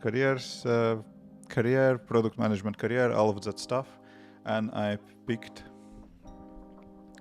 iOS development. I chose iOS development because of that. So if you feel that you kind of like Apple and you would like to kind of stick with that, so I will suggest you to go for that. What's the point to, I don't know, to get more kind of easier to maybe a little bit easier to find job just because, I don't know. I think that, for example, flipping burgers in McDonald's, it is also kind of easy to get job, but you are not considered that, right? You are kind of looking more into the software development. But for software development, you are choosing now something that you don't feel that you really like, and that sounds strange. And take a look in my gray hair and take in account my life experience. So doing something that you do not enjoy, it's not fun at all. So you should do something that you like, because you can earn money doing almost anything. And then better do something that you like.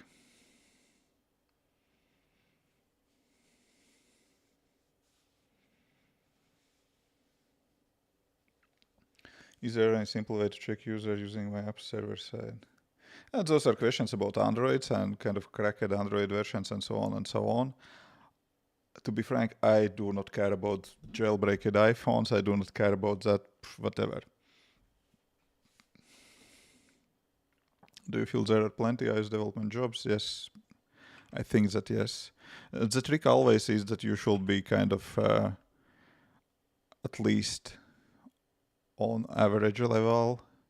If you are kind of good developer, and good developer basically it is, you should be at least on average level as a developer, and you should have good communication skills. You should be kind of easy kind of person to work with.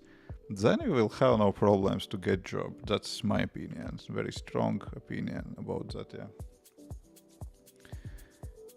Hey, yeah, thanks for the feedback. Yeah, I'm really happy to hear always that if you like my content, to hear that my content is useful and you enjoy it. So probably we will do uppercase it here as well. Start here. This stuff will be uppercased. Maybe then that will look kind of... Can't we? Or uppercase it should be before font. In SwiftUI modifiers are kind of tricky. How to apply them kind of...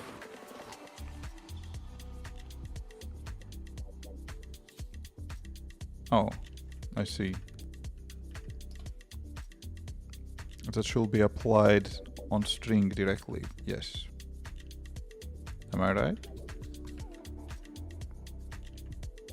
Yes, I am right.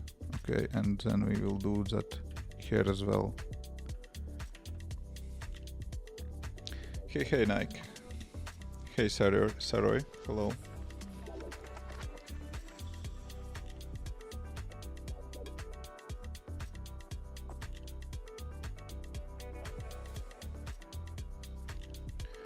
Oh, my chat is drunk a bit. How that happened? Okay, now it is back. Fix it.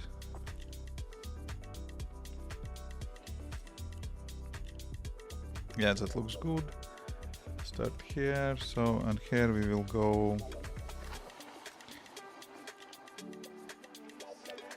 Basically, if we will have, if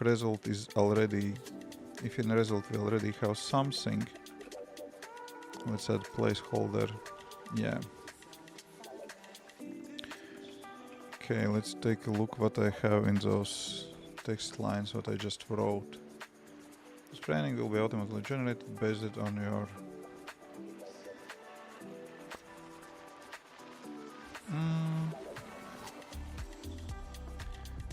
I don't know if that text for that screen, we'll see, yeah.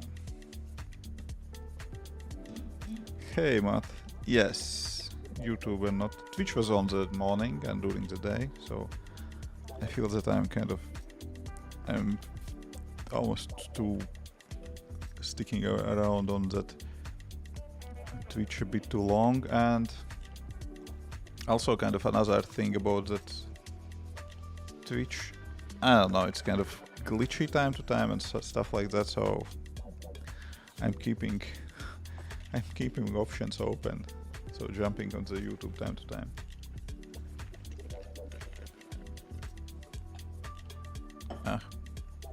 Running out of my drinks. I still have water.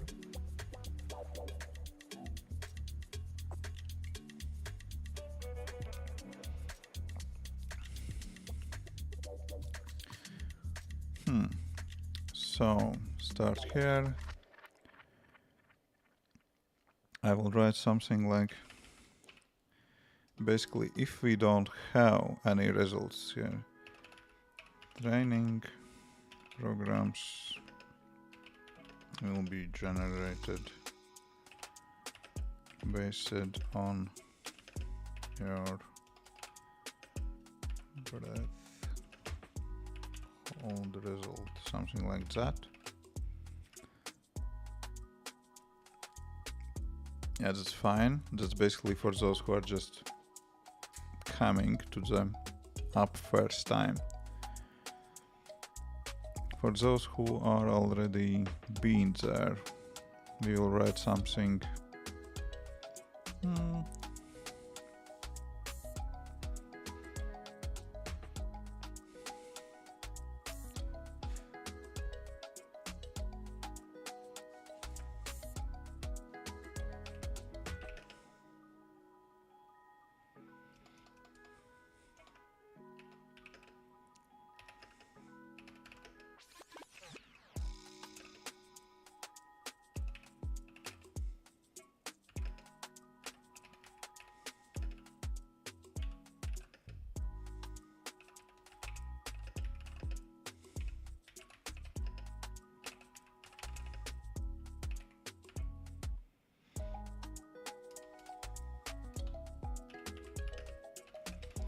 Something like that.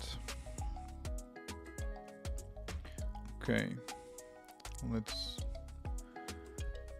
let's run the project to see if that works.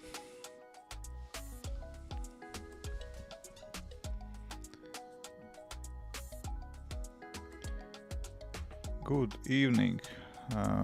Hello. I didn't like Flutter or React. Yeah, I wasn't kind of very impressed by Flutter as well, but I just did small test project. Okay, start here. Training programs will be generated based on your threshold result. Okay, and then we are kind of again. Did I really click that? I'm not sure. Okay, whatever. Your best result is zeros. Description currently is empty. Probably we will have the same text here, what we have on the card. Actually, you know, let's just copy paste it there now. Yes, why not? And if I will be needed, I will change it later. Where it is somewhere here in the view. Yeah, here it is.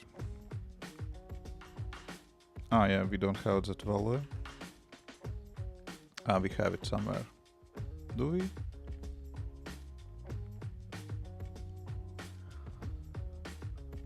Or we have it here in the model.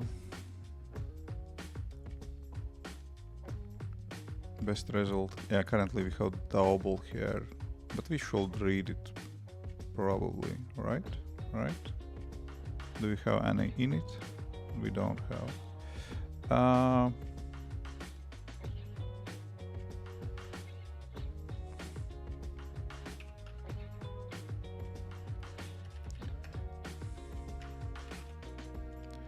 Yeah, if we will use app storage, then we will read directly from app storage and save it into the app storage, but we don't like to do that.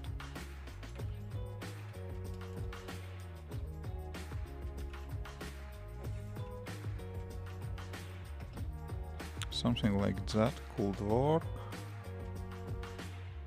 Okay, and here then in this screen we will use, that will be view model. View model. Don't we have view model here? We have view model. I just can't type anymore for some reason. View model best result. Time string, again view model best result, and here we have view model best result. Okay, let's build, see if that still works.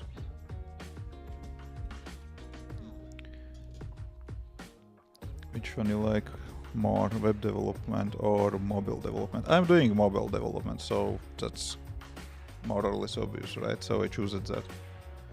It would be great if you write that below brace holding test, just saying if you would be great if you write that below brace holding test. Yeah, that's brace holding test. We have something here, so try start here.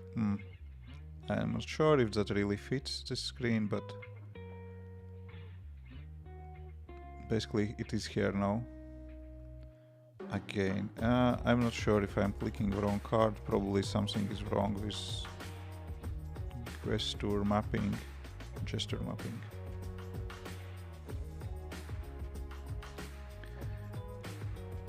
Can you recommend some SwiftUI tutorial lectures? Yes, I can. Hacking with Swift is really good, but I am recommending those. If you are looking for something free, and I link it in the video, in most of the videos, latest, and in this video description also kind of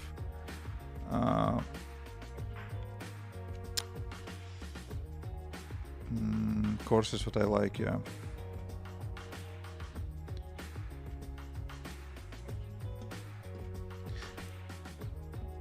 Yeah, sorry, that's good suggestion, yeah. Take a long breath, yeah. Where did you get your graphics? Which one? There are no graphics. Those pictures, those are photos, just images from Unsplash. And all of the rest is just SwiftUI code. Yeah, you're welcome. Yeah, if you are kind of that's hacking with Swift, there are 100 days of SwiftUI challenge. Just run with that. That is free, and it is good.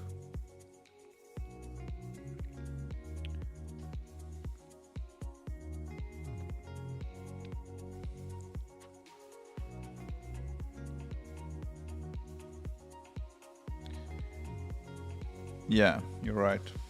Yeah, you're right about that. Take long breaths and all that stuff.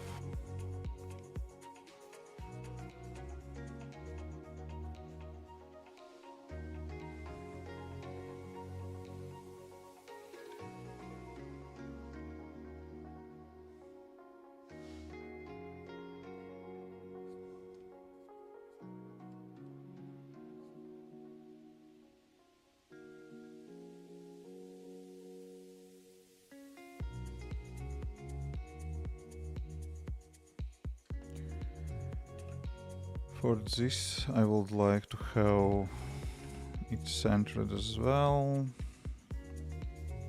Doesn't look nice.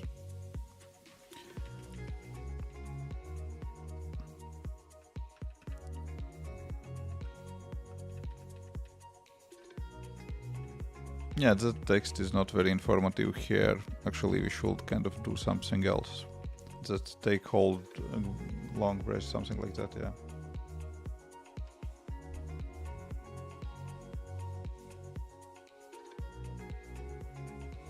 I kind of need to learn it in a week. If you are kind of looking for, let's say so, yeah, that 100 days of Swift, exactly, it will take you basically through almost most of the what you can kind of learn about SwiftUI. And I don't know if you need to learn that in a week. So in a week, you can learn some kind of limited amount of things. I don't know, for example, in 100 days of Swift, I don't remember everything what is covered, but maybe they're talking about AppKit, something else, MapKit. Probably you do not care about maps at all, so stuff like that. So you should pick what you like, and you can just go in those tutorials and kind of take a look whatever is covered in that. But if you will finish first few projects, you will learn a lot already about SwiftUI. Another option is to go to that to those two links that I have in description. That's Sean Allen's courses.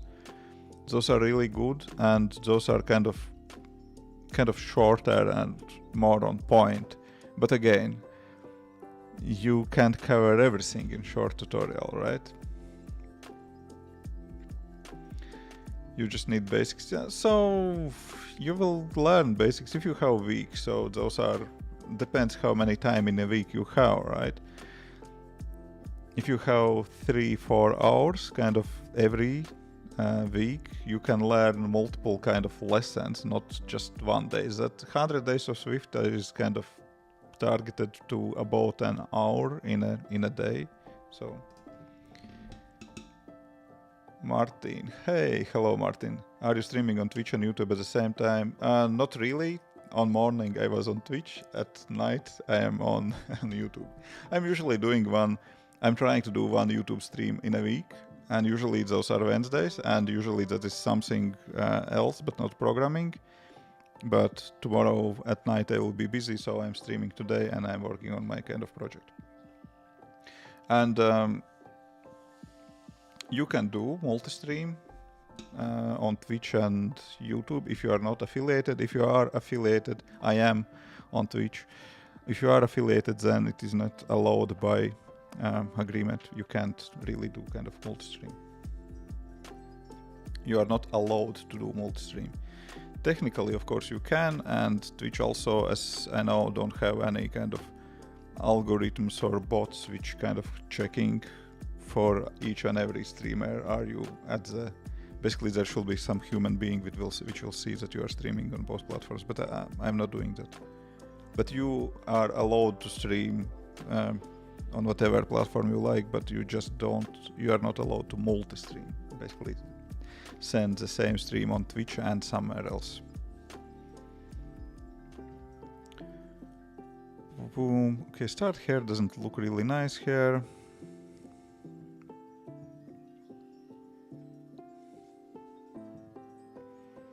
Yeah, it is not allowed if you are affiliated. That is in affiliate agreement. And those partner agreements that Twitch have as well, in those partner agreements are kind of unique, or basically, of course, those are not unique for each and everyone, but I didn't see any of those partner agreements, but as I know that it could be so, and it is so for most of the partners, that there is kind of a minimum amount but you have to stream on Twitch every week or month, whatever. And that is one thing that is there, and another thing is that there is points that you are not allowed to stream somewhere on other platforms, so you didn't read it. Okay. But I know that there are plenty of streamers who are just streaming cross-platform, which are doing cross-platform streams, and in worst case scenario, what will happen? Twitch will kind of say, no, don't do that.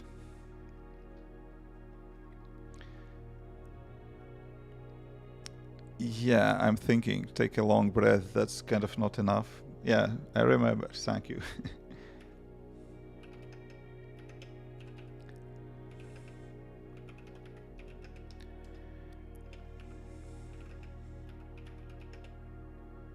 It's kind of too long. Basically, that could be something like take a long breath and start timer. Inhale and start timer. Maybe. Sounds kind of almost like medicine term. Take a long breath.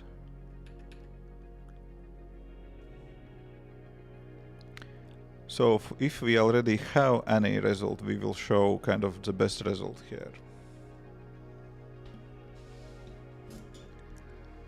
Hey Vikram, hello. Nice to have you here. I'm from Latvia. Yeah, and start timer, yeah, that's kind of what I tried to write, but it doesn't fit really well into the screen. And start timer.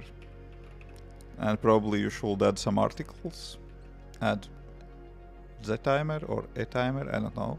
Take a long breath and start timer. It kind of fits here, but what will happen if we will have iPhone 8?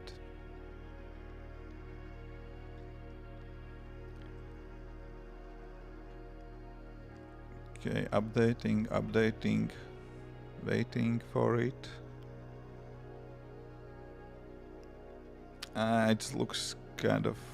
I'm feeling bad about those iPhone 8 users, but it still fits. But again, already this kind of top line didn't fit. Okay, I will deal with that iPhone 8 later, but...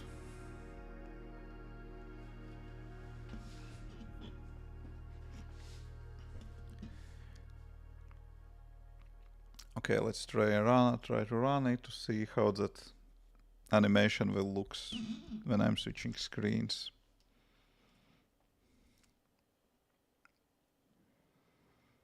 Start here, yeah, that's cool. Clicking. It kind of looks fine. This text maybe is too long for this breath holding test. The text, all of that is kind of, this is too small, we need that bigger. We'll change that. But again, I can swear I clicked on this one. It's there's definitely some glitch about that.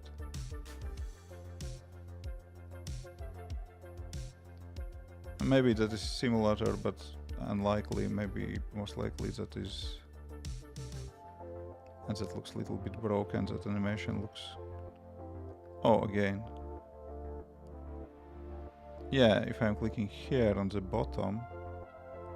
Aha, here it is. Why? Interesting. And if I'm clicking on the top, then correct card opens. Okay, that's something to deal with later, but yep.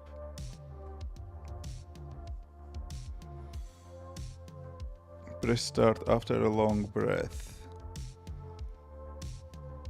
Yes. Let's try how that will. Can I copy from chat to do not write all of that?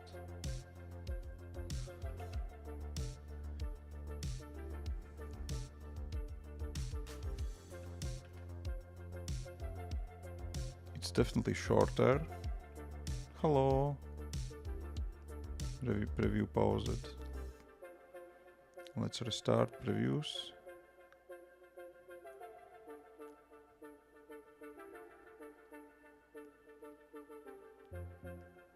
Press start after a long breath.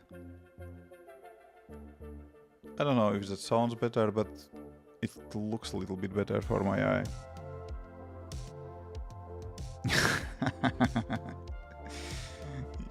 Yeah, Fox. That sounds good approach, yeah.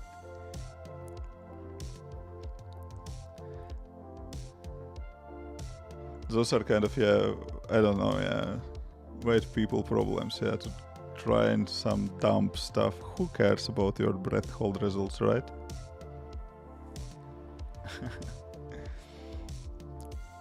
Yeah, definitely. Yeah, okay, anyways, that's fine for this, what we have now. It's fine. Let's think, probably we need bigger the text for those, for the timer, where it is, somewhere here. Padding, here it is, time string. That large font is not big enough. We need something bigger here. How to have a whole problem very fast. Yes.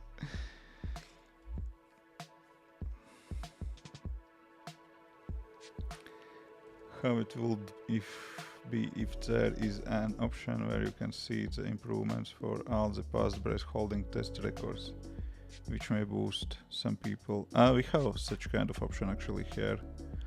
And there is history screen. Currently it is empty because we don't have any tests, but yeah, it is here. Do you design your own high fidelity screens for side projects? Oh, you are losing me here in terminology. What do you mean by high fidelity screens? But if I'm designing my own apps, then yeah, answer to that question is yes.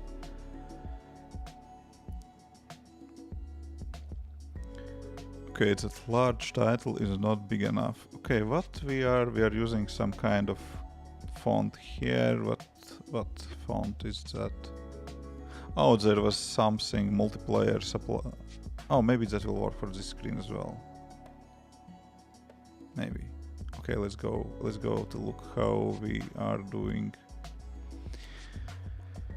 I think we had some multipliers accordingly. Screen size for timer. Let's see. Exercise model, ring view. Here it is. Ring view. Hey, Rakesh. Oh, thanks. I'm doing very well. Thank you. Thank you very much. Font size, system size, and multiplier. And multiplier we are getting width.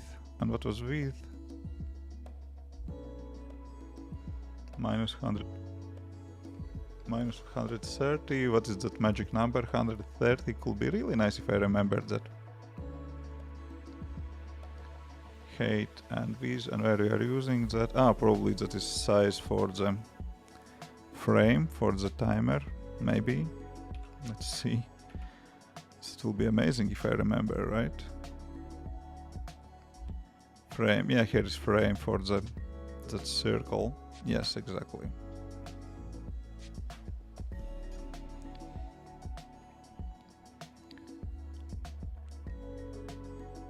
Oh, Australia in the chat. Good morning, Australia.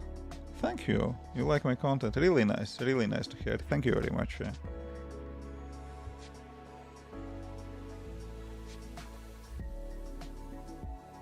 Okay, it's 11 in the afternoon here. Soonish I will wrap up.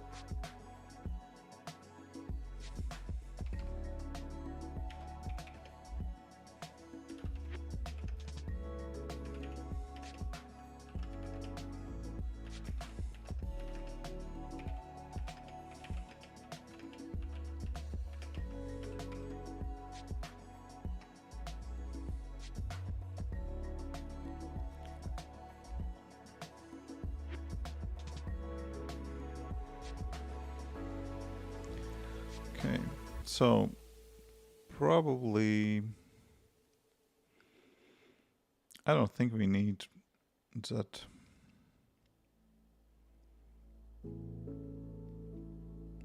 frame here. Why I am dividing that with 44? I will be so really nice guy if I will write comments here. Why dividing by 44? And that is multiplier. Oh my gosh. It's just amazing. Few magic variables, okay, whatever. Yeah, here I have... Oh, we don't need actually this verification. If available iOS 15, we are iOS 15 only. We dropped already non-iOS 15 versions. So we can delete that part of the code. Kind of nice. Oh, you are from South Africa. Never been there, never been in South Africa. Yeah, from Africa I've been only in Egypt. That's it. That's all what I visited. What are your typical cost for an app with this functionality? Well, oh, that's, you know, it is kind of question about how much app will cost. My kind of standard answer is that will cost like a car. And from that, we already have kind of discussion with customers. They're kind of saying, because it is kind of hard to explain for customer how much app will cost without knowing kind of all the details. But I'm developing this application kind of I'm in and out from this application. Originally, this application is, if you will take a look on kind of very few screens, how we see, for example. This kind of screen is created back in December of 2016. So how much time I spent on that app, I have no idea. I'm not counting. So how much that would cost to develop it.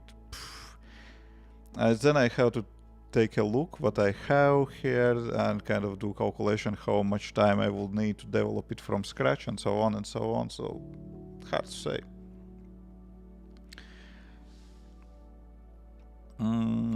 I will say basically knowing how I developed everything, just rewrite it from scratch without looking into old code, that will take a few months of full-time job, and then just multiply that with your kind of hourly kind of price, let's say so. But typical cost for mobile app is like a car, and car, you know, you can buy Bentley for, I don't know, million, and you can buy old rusty car for a few hundred. Hey Michael, hey Michelle Codes, hello. How many daily or monthly users this app has? About 4,000 to 7,000 monthly users. Were you in army? Yes, I was. Yes, I was. I was in army, in police most of my 20s. Hey Bogdan, hello. Oh, crying in the chat. Real walking around heroes here in the chat. Yeah, hey Bogdan. Yeah, I've been in my 20s. I was in army for a year and a half, and then I was in police for quite a few years. Most of my 20s.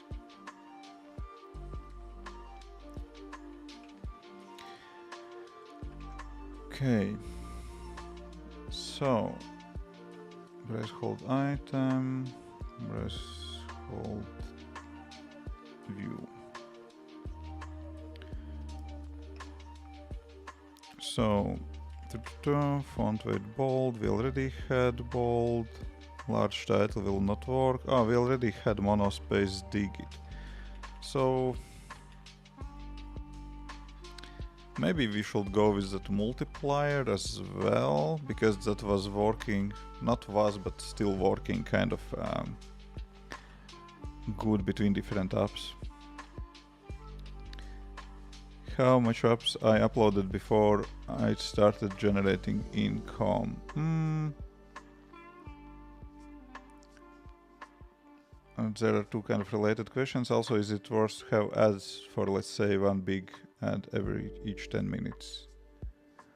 I don't know. I used Google Ads, those AdMob ads, and they didn't generate a lot of money. How much apps did I have before they generated income? App Store Connect.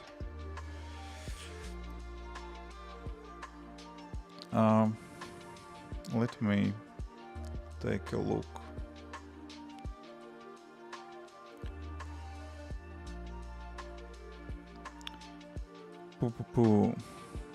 I don't have too many apps in my portfolio, so 1, 2, 3, 4, 5, 6. Basically, I had kind of 6 apps which are generating close to nothing. And this is currently already a written app. It is now again available. And which one? This is new app, and this is new app, and those are generating revenue. So yeah, I had kind of first few years I had no idea what I'm doing. Then I was busy with freelancing as well, and that took a lot of time. So it took for me, I will say, about 4 apps and few years to start understanding what do I do actually,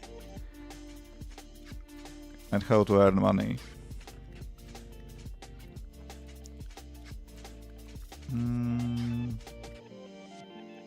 Okay, let's copy that.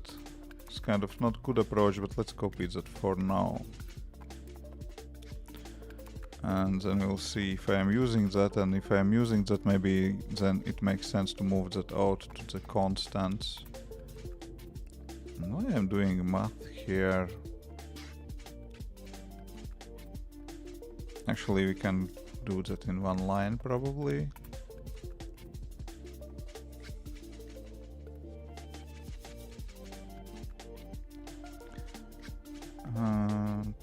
Did you have any Xcode bugs when updating new version? I will say Xcode 13 to Xcode 40 was the easy update. I didn't saw any kind of bugs.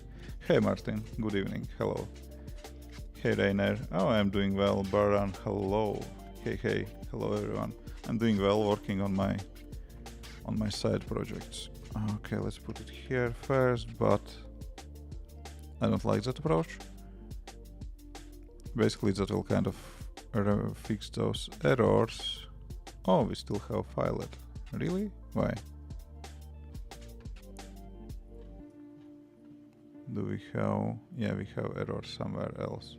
Cannot find multiplier. Oh, I copy-pasted that in wrong screen? Really? I'm just a genius. Yeah, that's exercise view. We don't need that in exercise view. We need that in... I'm just a genius. Here, we need it here. Those views are just very similar. Therefore I mess it up with my copy paste, and that's how you create errors, by copy pasting code around the app.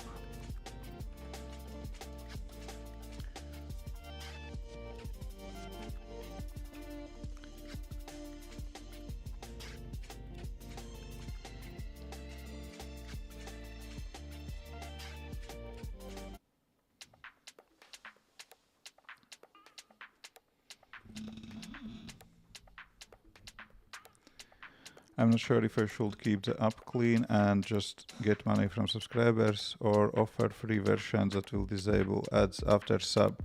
That depends on project, but give me a second, I will share a thing with you.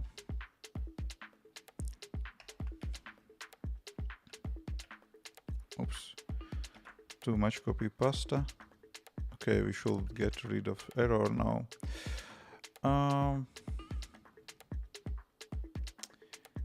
In my playlists, let me check.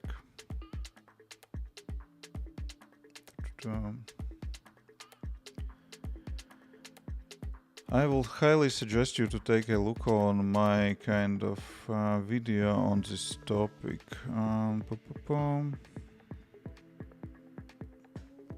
In the app development playlist. Yeah, in this playlist, basically,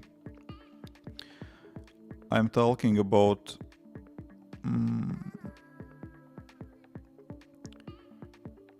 successful in the app iOS revenue experiment. Yeah, this one, that was exactly about the topic that you were kind of talking. And I removed ads from my app and I replaced it. You may see here, for example, in the application, in the simulator, I have the ad banner here, but instead of running ads for, I don't know, some, I don't know, whatever you will see, take a look on your ads in the app, you will see funny things.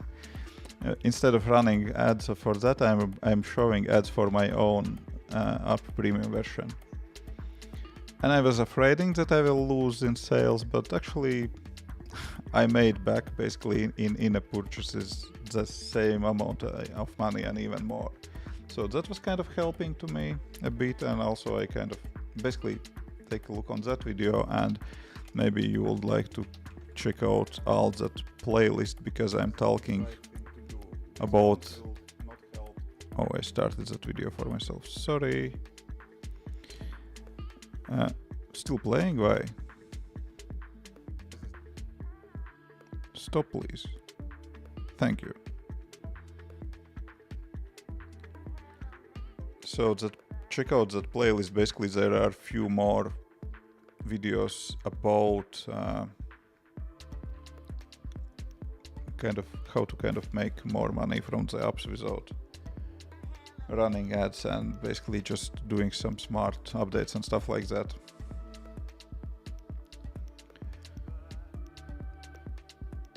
The YouTube stream is a bug in the universe.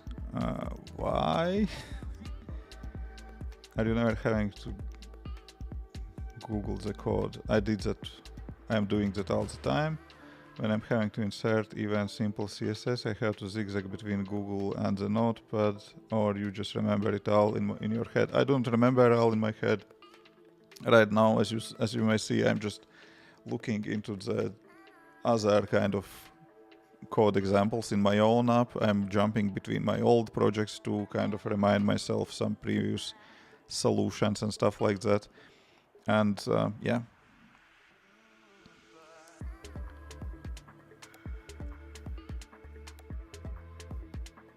I do not remember stuff for sure. Okay, so var multiplayer will be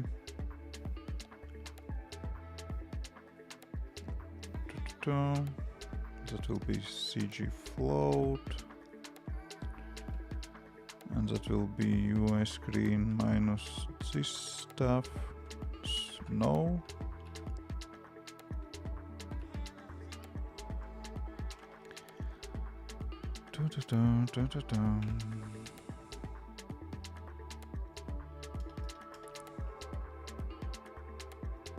Okay, does it looks better now?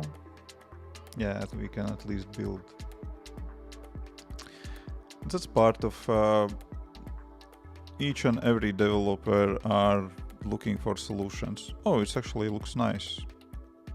The size is the same what we have in this timer. And it looks nice here. Yeah, we have less zeros here because we don't need so many.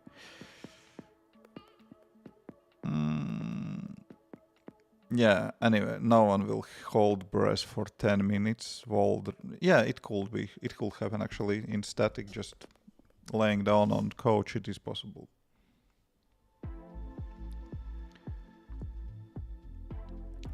Hey, Chariot, 2 questions. How long did it take for you to get decent downloads for the app? Oh, that is not easy question. That is not the easy question because depends what you mean decent, right? Do you use also resources and have recommended tools? I tried AppRadar and I tried another one. AppFigures, AppNumbers and AppRadar, yeah. And those App Store optimizations helps, but that is really boring to use them, update them, they cost a ton. It's kind of boring to follow those keywords, all that stuff. I kind of should, but I don't know. I started trial in AppFigures. I guess that was AppFigures. I had kind of week-long AppFigures trial. Yeah, AppFigures, yeah. I just had week-long trial and I did nothing because I don't know. I just procrastinate and do not do that. But you kind of should. And AppFigures is nice, but there is no free tier. And AppNumbers, now AppRadar, it was a tiny bit cheaper comparing with AppFigures, and I use it. Yeah, whatever. I use it that AppRadar kind of more, and it's kind of working. Yeah, I saw kind of improvements in numbers.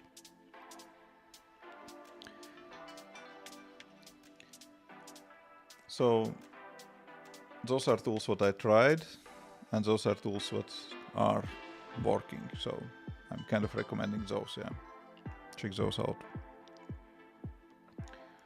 Okay, it's starting to get late. Let me check. Did I answer all the questions? Because I'm planning to basically wrap up the screen. We are running the stream. How many do I see here somewhere in YouTube interface? I don't see. Oh, I see. 2.5 hours. Yeah, that's a lot. And I will finish this screen offline to not be distracted by chat. I don't mind to have chat. It's really nice to have this chat with you. But yeah, that stream most likely will stay available, but not as published video, but unlisted video in the co-working playlist. Yeah, so if someone wants to kind of go back and rewatch something to see any missed kind of questions, answers, and so on, that will be there. Yeah. Okay. Thank you. See you next one. I will try to stick with at least weekly YouTube streams, not always programming, maybe sometimes just keyboard modding, stuff like that. And yeah, thank you everyone, all the newcomers for coming, and see you on next one. Bye bye.